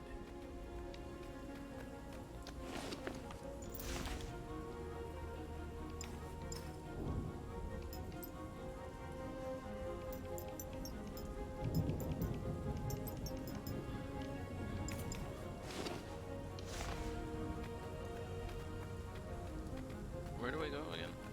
This way.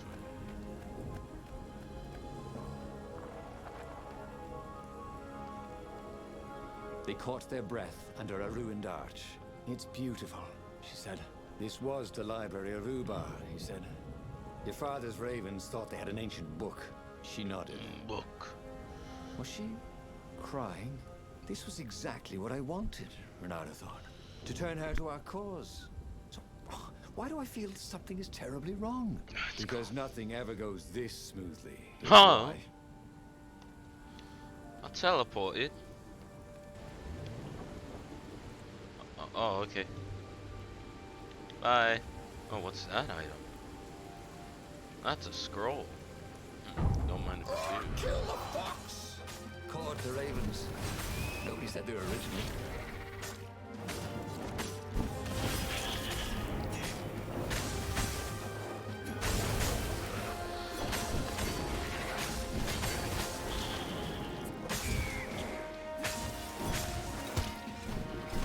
Back.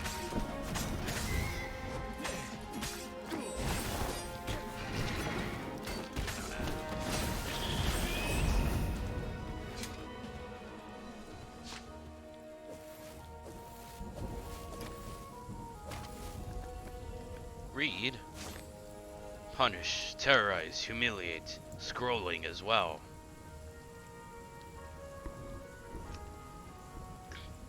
The masses have been raising their fists, led by a handful of nobles with way too much too much ambition. It is envy that the power that I seek is something that they want for themselves. Or are they just criminals who want to steal from us? There is but one punishment for such a crime: death. Make an example of the leaders. Execute anyone who dares following them. What? Or is it fear that the sacrifices I have been making would extend to them? Is this a war for survival? Show them the true meaning of fear. Strike them fast and strike them hard. Make them suffer. Burn everything they hold dear. Or is it pride that the meaning of those sacrifices would forever escape their comprehension? They want inclusion, a say in my decision. This arrogance cannot be allowed. Take those who surrender to the salt mine. Let their lungs fill with corrosive dust. Let them betray one another for scraps of food. Let their children watch as they fall into savagery and the rebellion without mercy. Punish, terrorize, humiliate. Signed, Emperor Isengrim III or Manifesto. Oh, that was horrendous.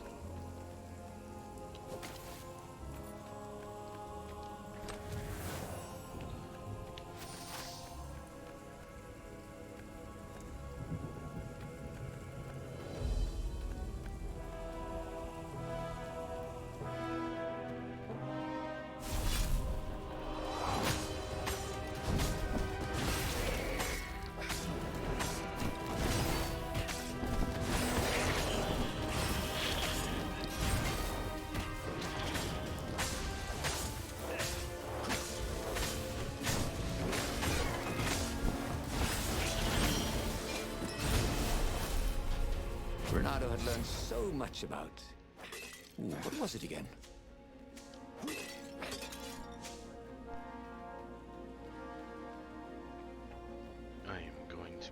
powerful. Soon enough, nobody will be able to beat me in combat.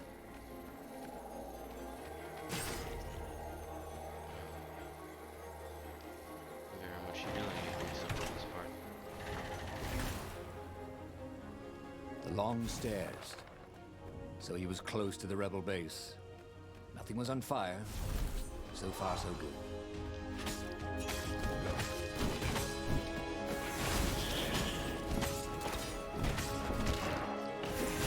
Back.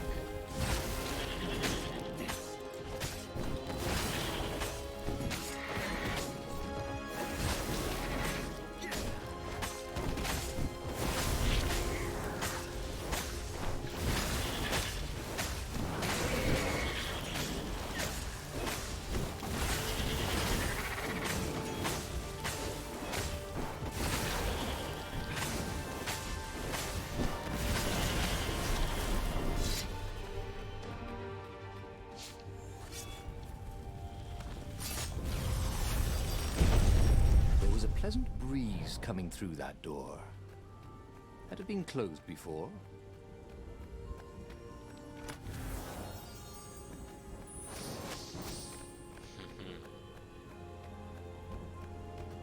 Now we're getting somewhere. I'm gonna heal, hold on.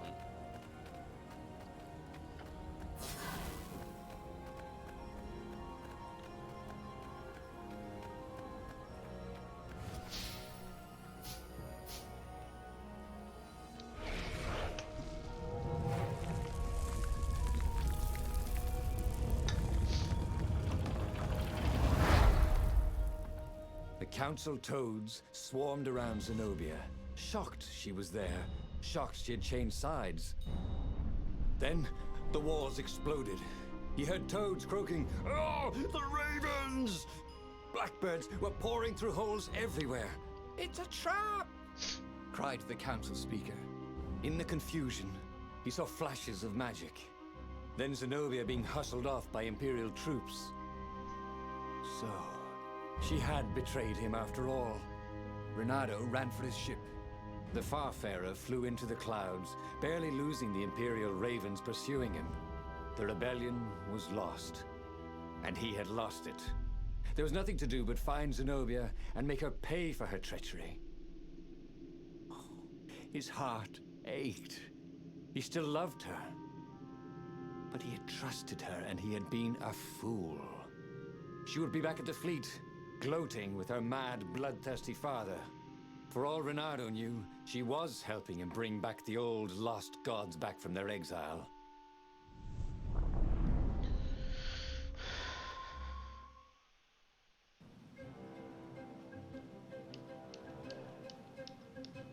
Renato landed in the middle of the Imperial fleet. The rebels were losing badly. Without leadership, it was a slaughter. Renato felt strangely free, trying not to think about how he had lost the war, trying not to think about how he had loved Zenobia, blinded himself to her treachery. That's what it meant to be a hero. To keep on fighting after the most bitter of betrayals. To never know if you could trust anyone. Cats. What a waste of fur.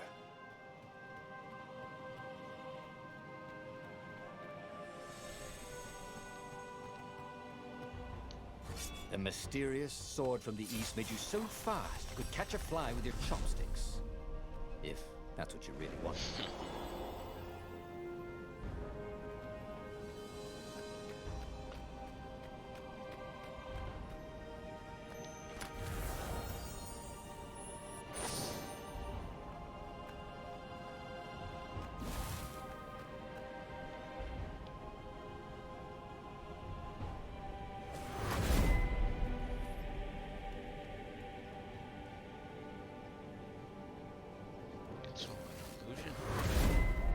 Gravity.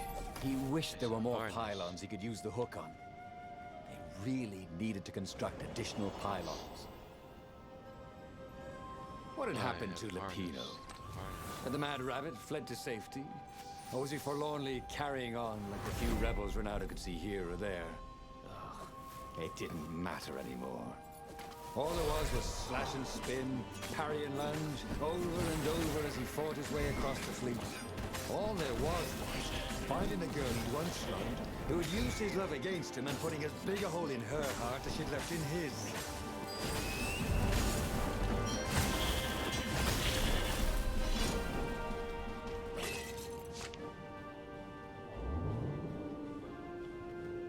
This is quite the view.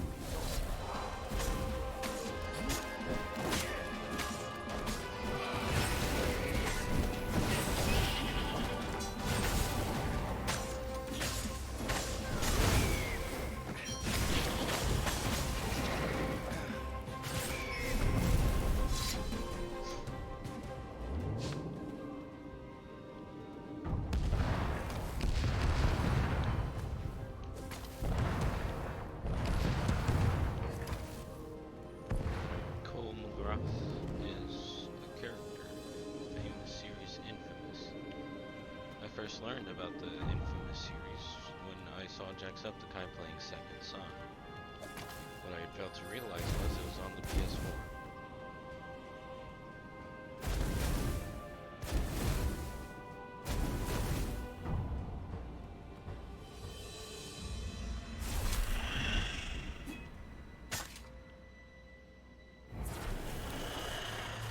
Oh, that's new.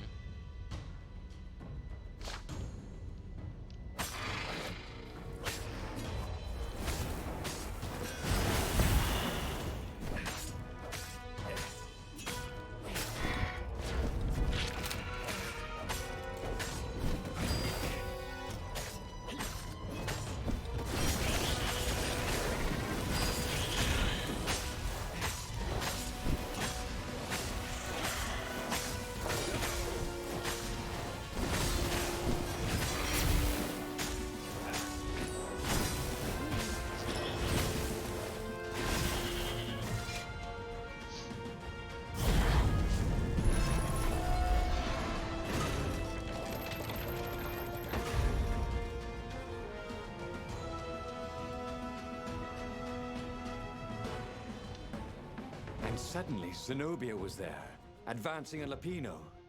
So the Mad Rabbit had survived. "Save me, or I'm done for!"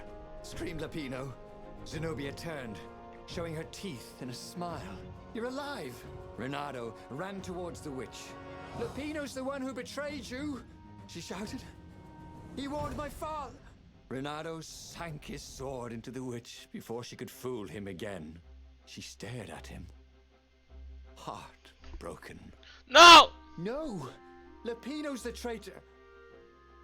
Then he felt a knife in his back.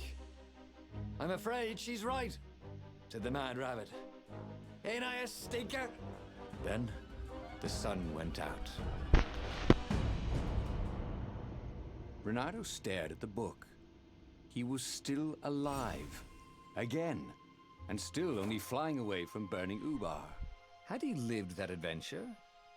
Or only dreamt it? Had he really died? It felt so real, not like a dream at all. And he'd lost again. Oh, he hated that. But he had made different choices. And he'd lost in a different way. It was the book, wasn't it? Oracles showed you your destiny. But this was showing him different ways he could die miserably. Betrayed. Thanks a bunch, book, he thought. But these were destinies that he did not have to fulfill. But he'd learn another true thing. Lapino was a traitor. Renato had suspected there was something wrong with the Mad Rabbit.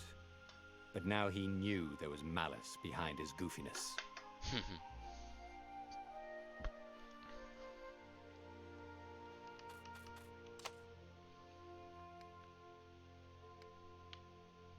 That son of a gun.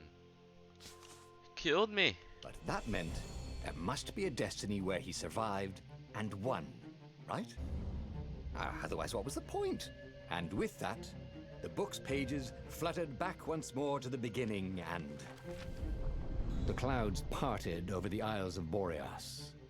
It was time to choose. The rebellion was in trouble. Ravens were scouting for the secret rebel base. They needed a game changer. Pieces of the Sky Ripper had surfaced.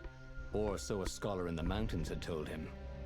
Surely the weapon that banished the lost gods could defeat the Emperor. Also, a temple had risen out of empty desert.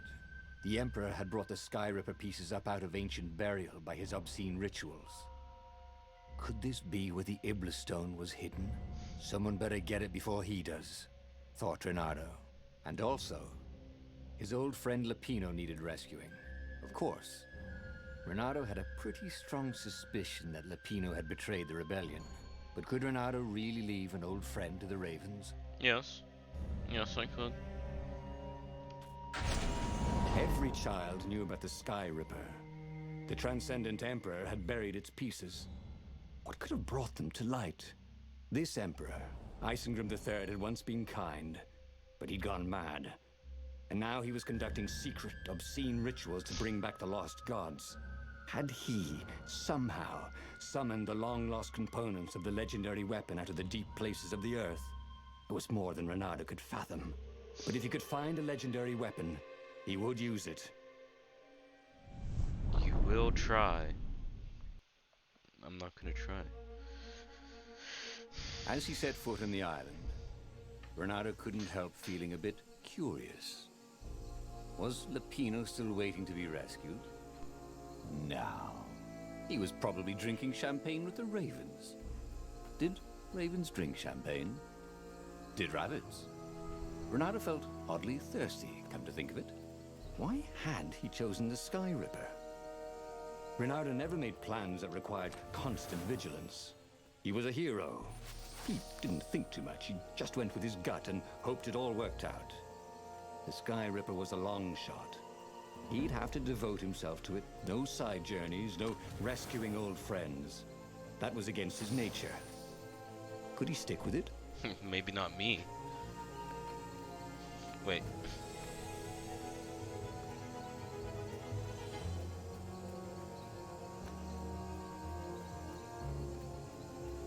Ho ho. This chest smelled kind of funky. He hoped he didn't get it in his clothes.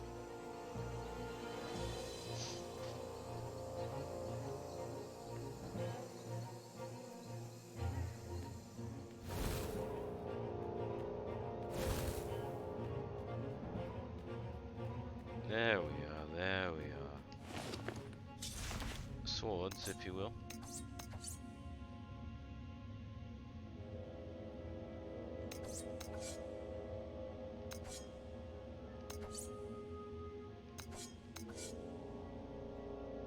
Fire? Yes, please. I didn't start this fire, I swear. Wrong button.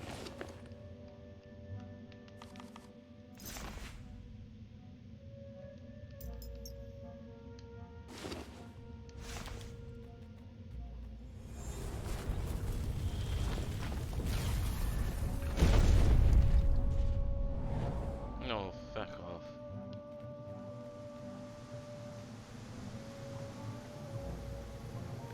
Well, actually, I'm not playing with my mouse. Now I just gotta find the thing. There you are. That was easy. Plug you in.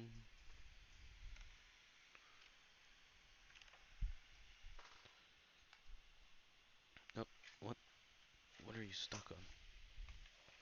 Oh, my old monitor. Again. Yeah.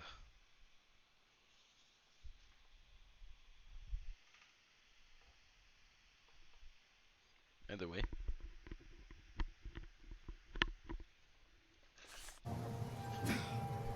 Let's do this. Oh, fuck, I forgot.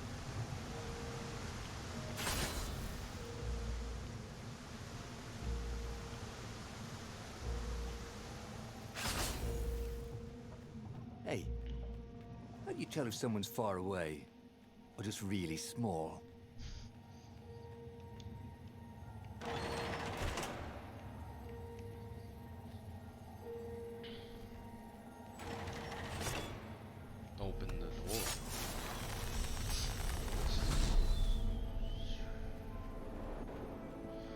walking up the steps of the stairs. Wait, yeah.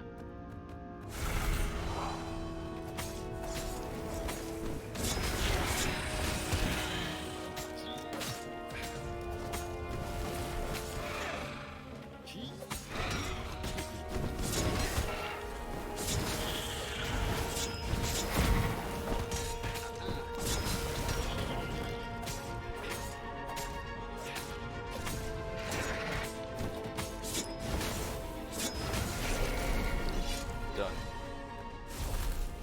Oh, heck. That had been his mistake before, trusting his old friend Lapino, who had been through so many battles with him and shed so many heartaches, who he'd rescued so many times. What was up with that guy anyway? He needed some way to break the ice with this wall, so to speak. Yeah, hold on. The truth behind the Sky Ripper is shrouded in thick fog. The most believable tale is that the Transcendent Emperor has used the Sky Ripper to banish Iblis, then the TE buried the weapon and vanished. Was it self-imposed exile to rid the world of its last divine presence, or was it the price to pay for using such a tremendous power? Could the Sky Ripper and Iblis have a deeper connection than just a weapon and its victim? My rituals will summon the Iblis, though. Perhaps I should worry that they will also cause the Sky Ripper to resurface. If that's the case, I should spare no resources to find it. A weapon that can banish a god is an invaluable bargaining chip should the old ones decide to double-cross me. It is in their nature to try, but gods are predictable, and I can rely on that to always be one step ahead.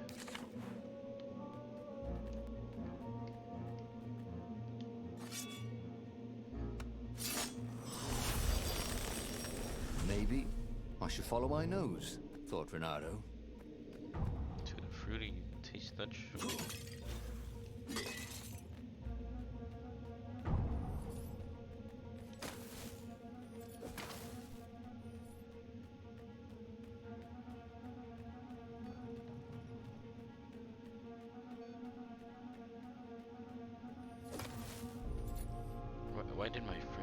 Why are my frames dropping?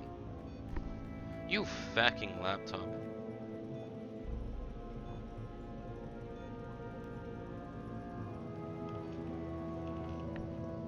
Oh shoot. Yeah, that wouldn't be a problem. Back and forth between claiming and charging. A portal to an unknown destination. Yeah, I better totally say that, thought Renato.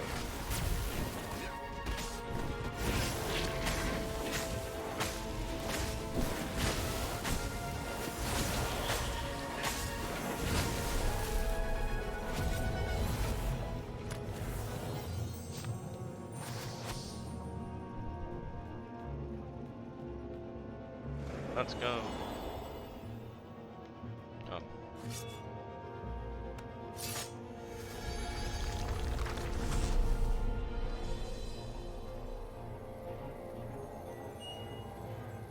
Oh, that's a lot of them. You blinked. Hey! You don't see me.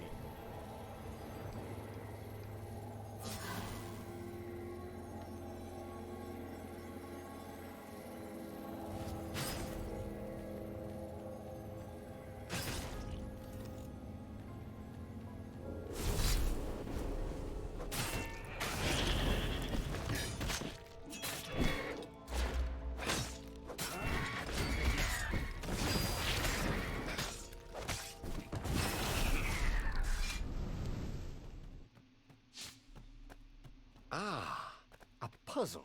Oh, no. Renato loved puzzles, except when he couldn't figure them out. On the other hand, if there was a puzzle, it was probably meant to keep people away from something good.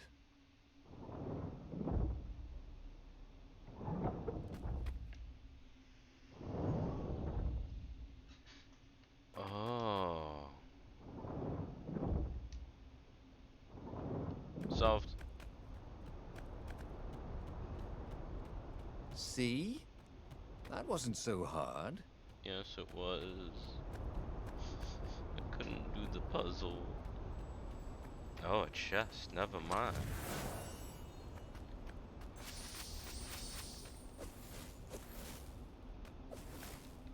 They're obviously. Well, control.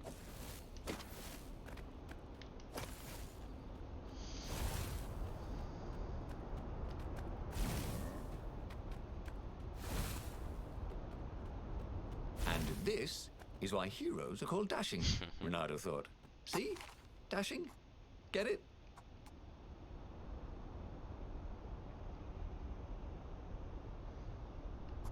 Dang it.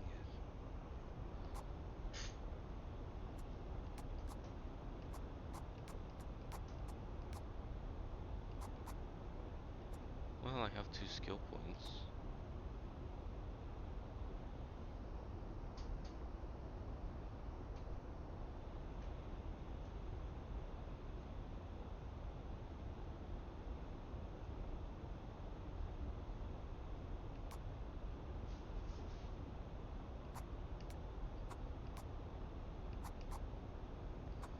I could distribute them evenly. Or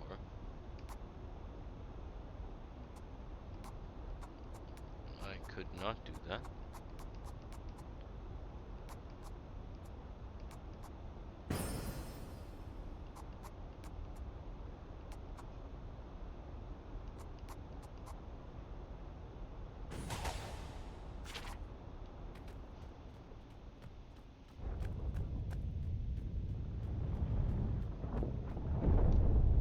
There it was. Skyripper's armature. The stuff that dreams are made of. Engineers' dreams, anyway. The device was intricate. No one alive had the skill to make a thing like it. How is it part of a weapon at all? He'd have to ask a scientist. But first, he'd get the second piece. Skyripper had a heart. A core that had come to rest on the next island. Well, there was another island he could reach. Zenobia had just invaded it with her father's Raven battalions. She must be encamped there still. But fighting Zenobia now, that made no sense at all. He'd already sacrificed one friend to get this armature, was it? He didn't need to hurry to face her. She would find him. It was a no-brainer. He'd sacrificed his old friend Lapino to get the armature. Screw Lapino. And the armature was useless by itself, only a series of coils and wheels. War demanded sacrifices, and he would make more before the end. He would have to choose the greatest good no matter how much it cost him. Zenobia. Well, he would see her sooner or later, across a battlefield or a sword's point before all this was over. He was sure of that. The power was in the core. Obviously, he had to get the core. That stuff looked like a dice. No, dice is plural. Doubt sunk in before he was even out of sight of the Farfarer. Why had he chosen the Skyripper? It was the sort of path he'd always avoided. The path of responsibility, of seriousness. Had he grown up? He didn't feel grown up. He'd made this decision from his gut, like he always did. Somehow, he'd impulsively decided to stop being impulsive. Did that make any sense?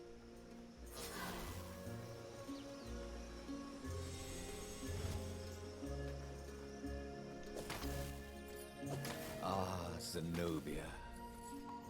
Now that he knew she still loved him, he wanted to go back to her. But that hadn't worked out, had it? Maybe it was time to find the core of the Skyripper.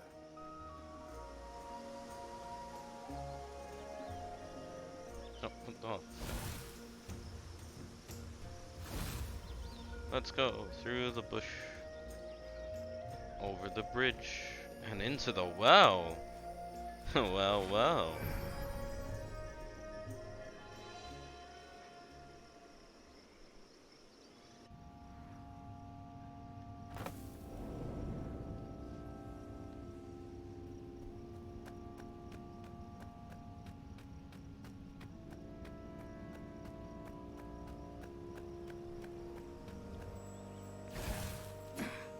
Wrong button, of course, of course. This chest was really awesome. There was something sour in the air. Like the earth had ruptured over something that had been fermenting for a very long time. Yeah, okay, but where were the subtitles?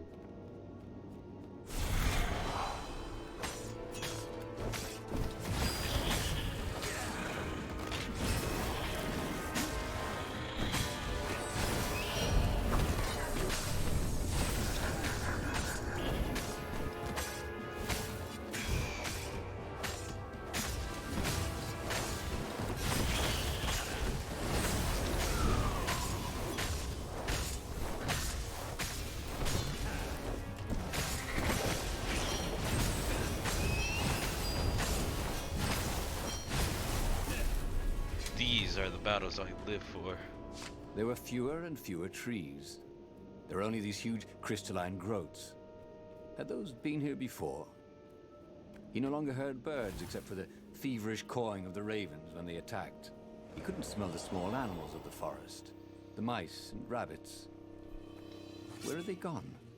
And he was getting hungry too. This was an unhealthy place to be. What are you guys dressed up as for Halloween? Just wondering.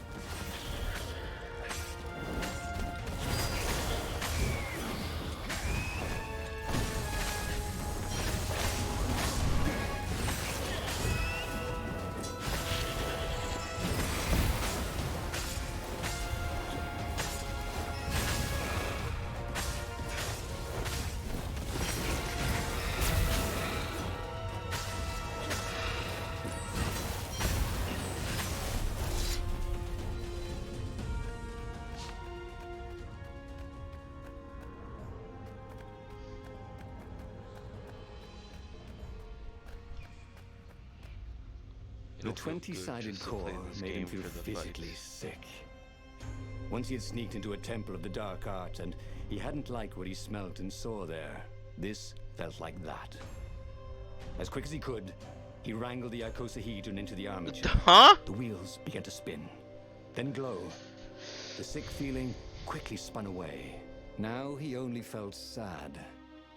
He had lost good friends for this war apparatus. Maybe Lapino wasn't such a good friend. Screw Lupino. That made him feel better. He carried his prize back to the Farfarer. Now, he had to make his next move. There was a key Imperial outpost on the Nexus. If this really was some sort of super weapon, he could use it to wreak havoc on the enemy. And if it wasn't, well, better to know that before the final battle. But maybe he should show it to some scientists first. There was an observatory on the Nexus. Maybe he should go there before he fired it.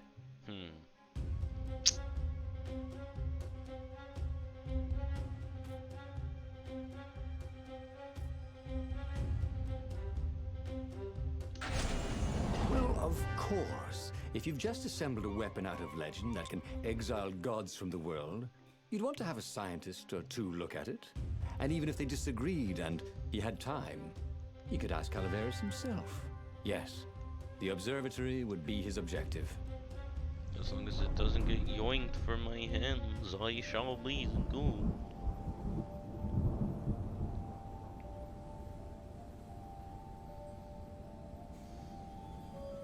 Why had the parts of the Sky Ripper only surfaced now, thousands of years after the Transcendent Emperor had dismantled it?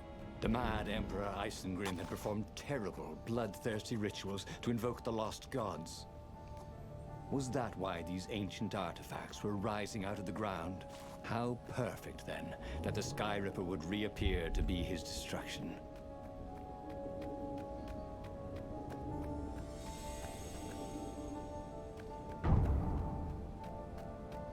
You ever get that feeling of deja vu?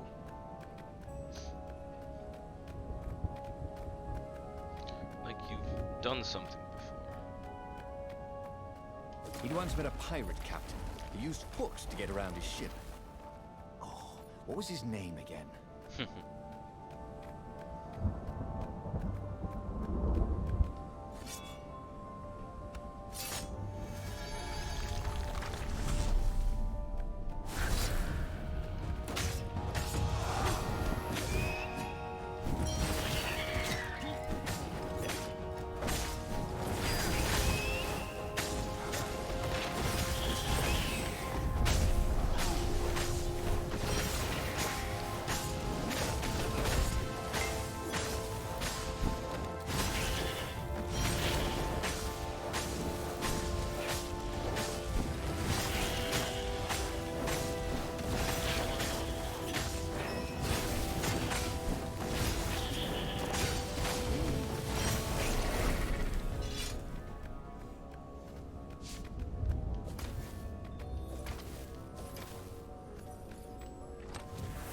This chest contained a Vorpal sword.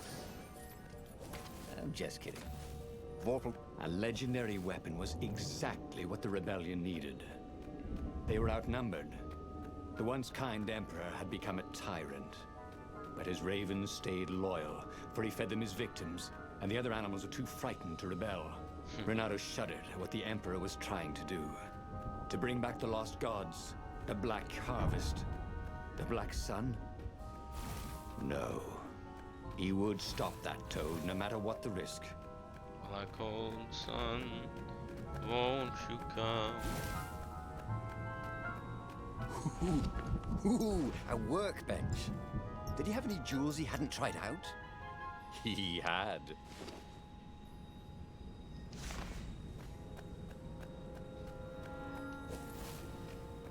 Screw this partner.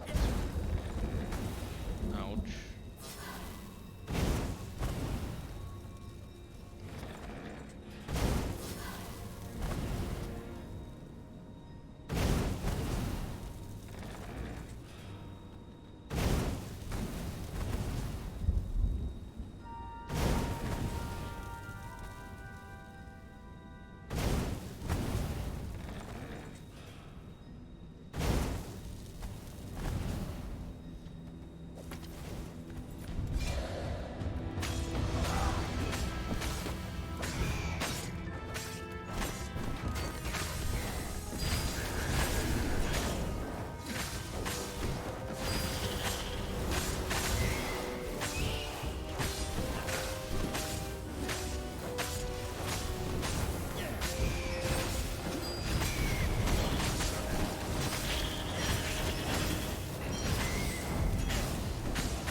Renato felt new powers ready to blossom within him, or something.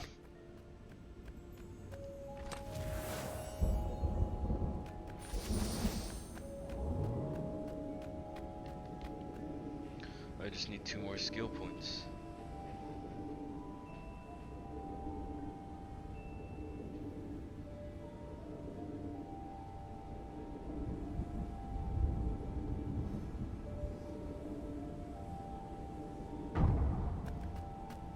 There had to be something useful in these things, didn't there? Renato was thrilled. The scientists seemed to think he'd put the Sky Ripper together right. But one Toad was worried. Yeah, Sky Ripper could tear a hole in existence itself. There are invisible strings that tie the universe together. If Sky Ripper cut one, the hole would widen and widen until our whole existence fell into it. Another Toad sighed. Irving still believes in string theory. At least go see Calaveras. Yeah, said the worried Toad. He knows more than anyone else has forgotten about the Transcendent Emperor. If anyone could tell him how to use this weapon safely, it would be Calaveras. It was he who had told Renato how to find it in the first place. But maybe he had to give up on using it as a weapon. Maybe he had to go to the secret rebel base and ask the generals there what he could do with a weapon that he dared not use. No, I'm using that weapon. Screw you. Well, he should have known he'd have to consult Calaveras again. The scientists at the observatory were smart enough. But what did they know of the Transcendent Emperor? He hoped it wouldn't delay him too long. The rebels had scheduled the final battle soon. Every day they delayed risked the exposure of the secret base. And some soldiers were already drifting back to their homes and families. Calaveras would fix the Sky Ripper for him. And then he would win the final battle.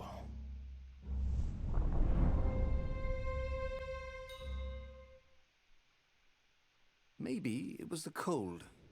But after a few steps, Renato's optimism started to slump. What if Calaveras couldn't help? Did Renato dare use the Sky Ripper? Oh, he hated that he had chosen this path. It was so much simpler to rescue friends and attack enemies, even if some of those friends were more trouble than his enemies.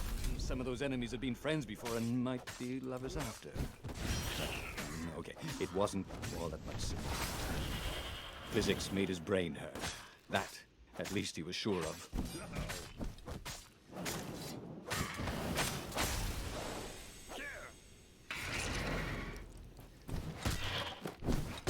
Oh, feck off.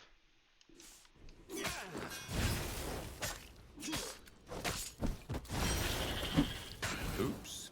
Thought, Renato?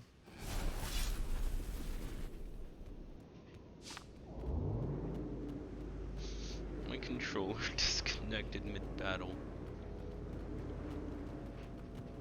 Can't believe it.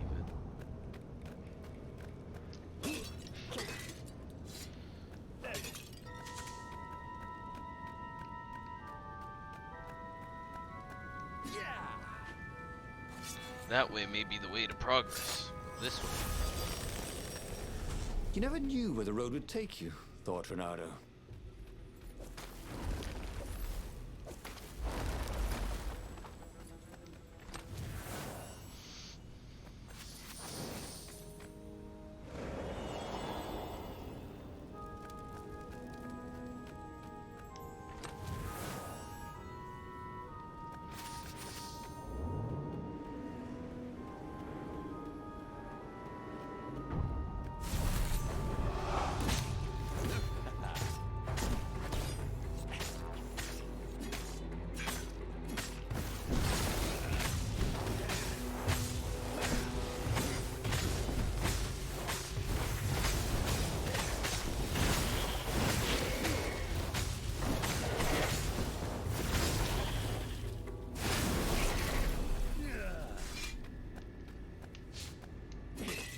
Tried to focus on the now.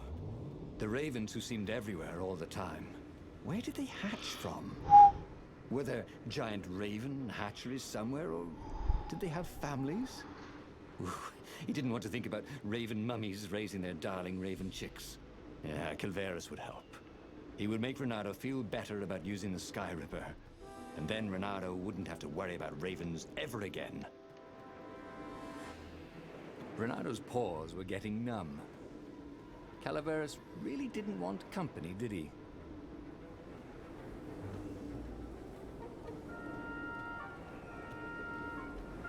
This way. Onward and forward.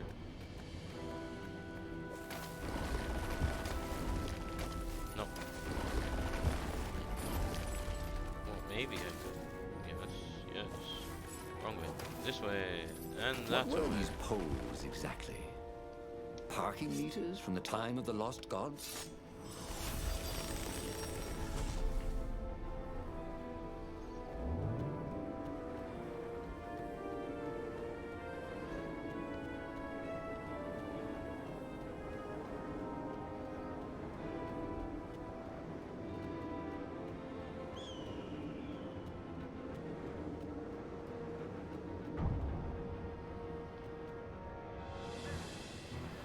Reading.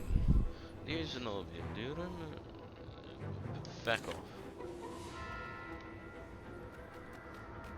When I build my castle, thought Renato, all my gates are going to open with buttons, and all the levers will drop rocks in your head.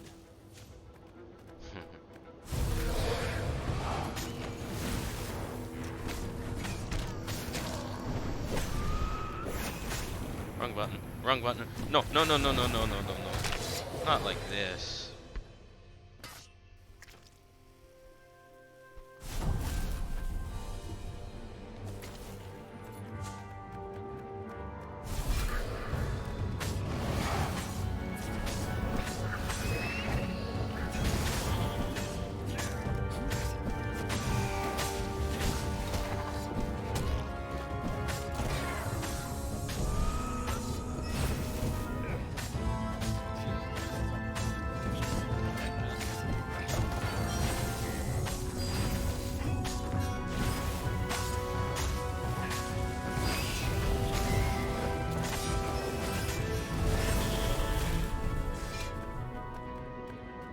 If only he had some way to break the ice. Or convince it he was a friend.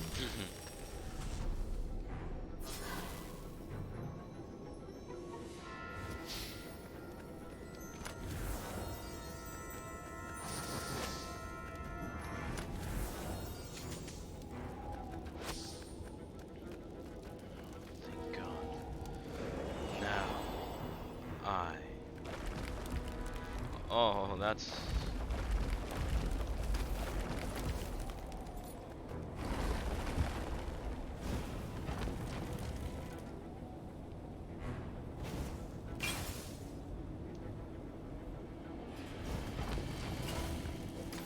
Renato had been focusing all his energies on the Sky Ripper. If Calaveras could not fix it, he'd be out of options. He would have to assault the Imperial fleet empty-handed.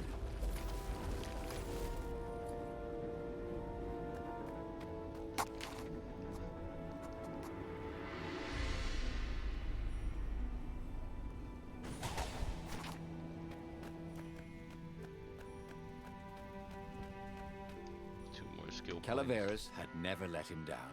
Yeah, of course I can make it work better. But when Renato explained about the strings, Calaveras grew thoughtful. Oh, strings, you say? Well, the Arcana do speak of the ties that bind the world. He drew many intricate symbols in the dirt. Yeah, so, according to my calculations, each time you fire, I'm afraid there's a 1 in 128 chance you'll destroy the universe. That's pretty good odds. That's like rolling, what, 21 dice and they all come up 6. What are the odds of that? What? No! It's more like 2.716s in a row. Anyway, with those odds, it won't happen if I use it just once. Yeah, no, that's not right. Each time you use it... Okay, look, just don't use it ever. All right, I guess. As he sailed away from the mountains, Renato could see clouds darkening. Rain? No. Ships. Imperial ships, swarming thick as bees. This was it. The big battle. They could not afford to lose this one. What if it did not go well? What if he had to use the Sky Ripper? Could he gamble the universe? On the other hand, what were the odds of rolling 21 sixes in a row?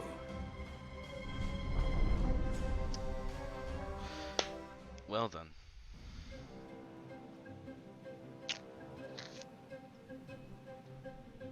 The battle was not going spectacularly well. What had the rebels been thinking? They'd been thinking he would bring the Sky Ripper, or the Iblis Stone, or that he'd sideline Zenobia somehow, or turn her. Couldn't he use the Sky Ripper just once? After all, if chances were 1 in 128, that meant he'd for sure be okay the first time. They'd get worse each time he used it, but the first time would be okay, right? He wasn't sure that it was right. So he didn't fire the Sky Ripper. He just brought it along, in case. It's time to fire the Sky Ripper then. I mean, hey. What's behind door number 2?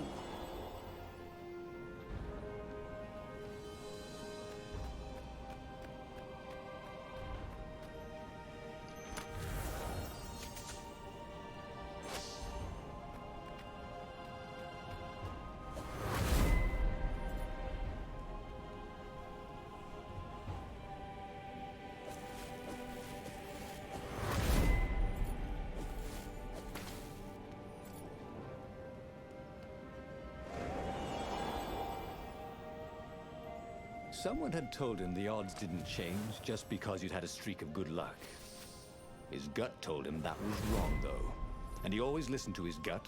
On the other hand, 128 chances to win, but one of them would destroy the universe. That seemed a bit serious. Maybe he could defeat the Emperor without firing the Sky Ripper. Maybe he could bluff, but with a real weapon. Like in cards, when you had 3 knaves, but you pretended you had a fizbin. That could work.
no longer broken.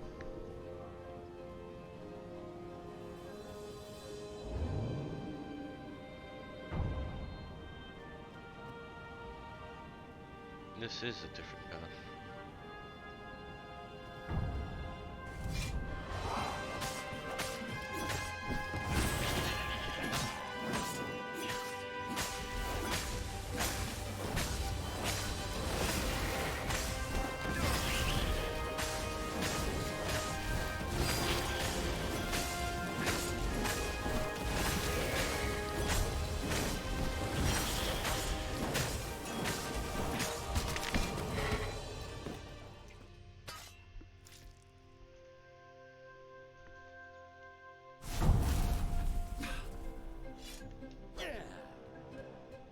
I gotta finish this.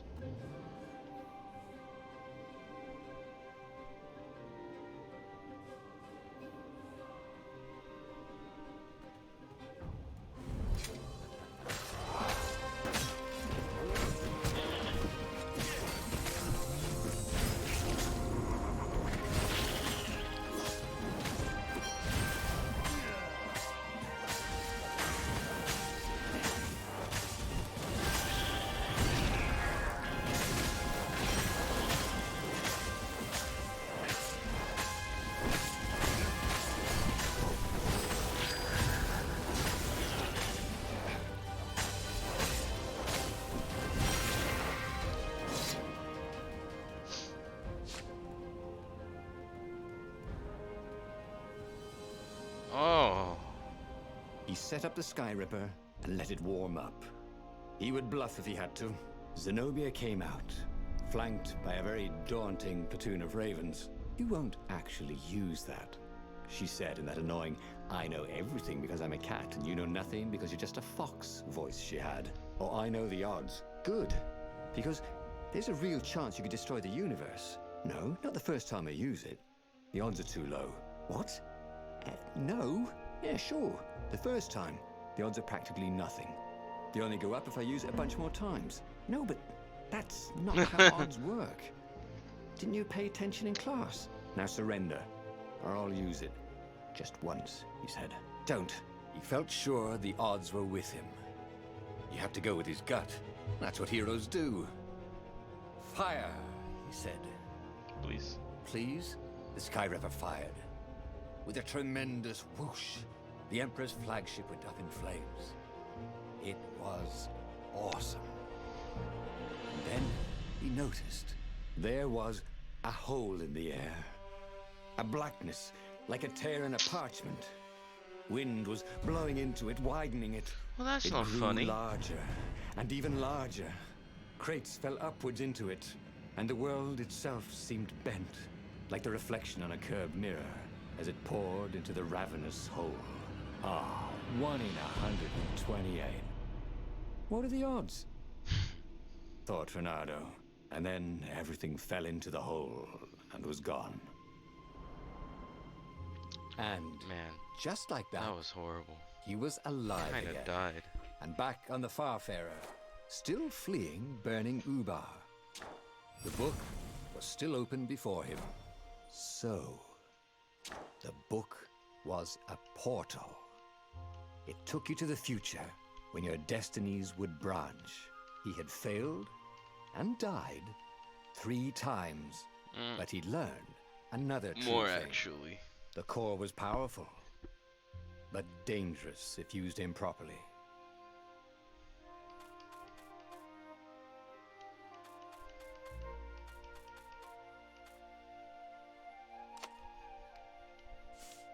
But he was starting to feel like he was getting the Actually, that's the end. Yeah. No more stream. That's it. So, goodbye.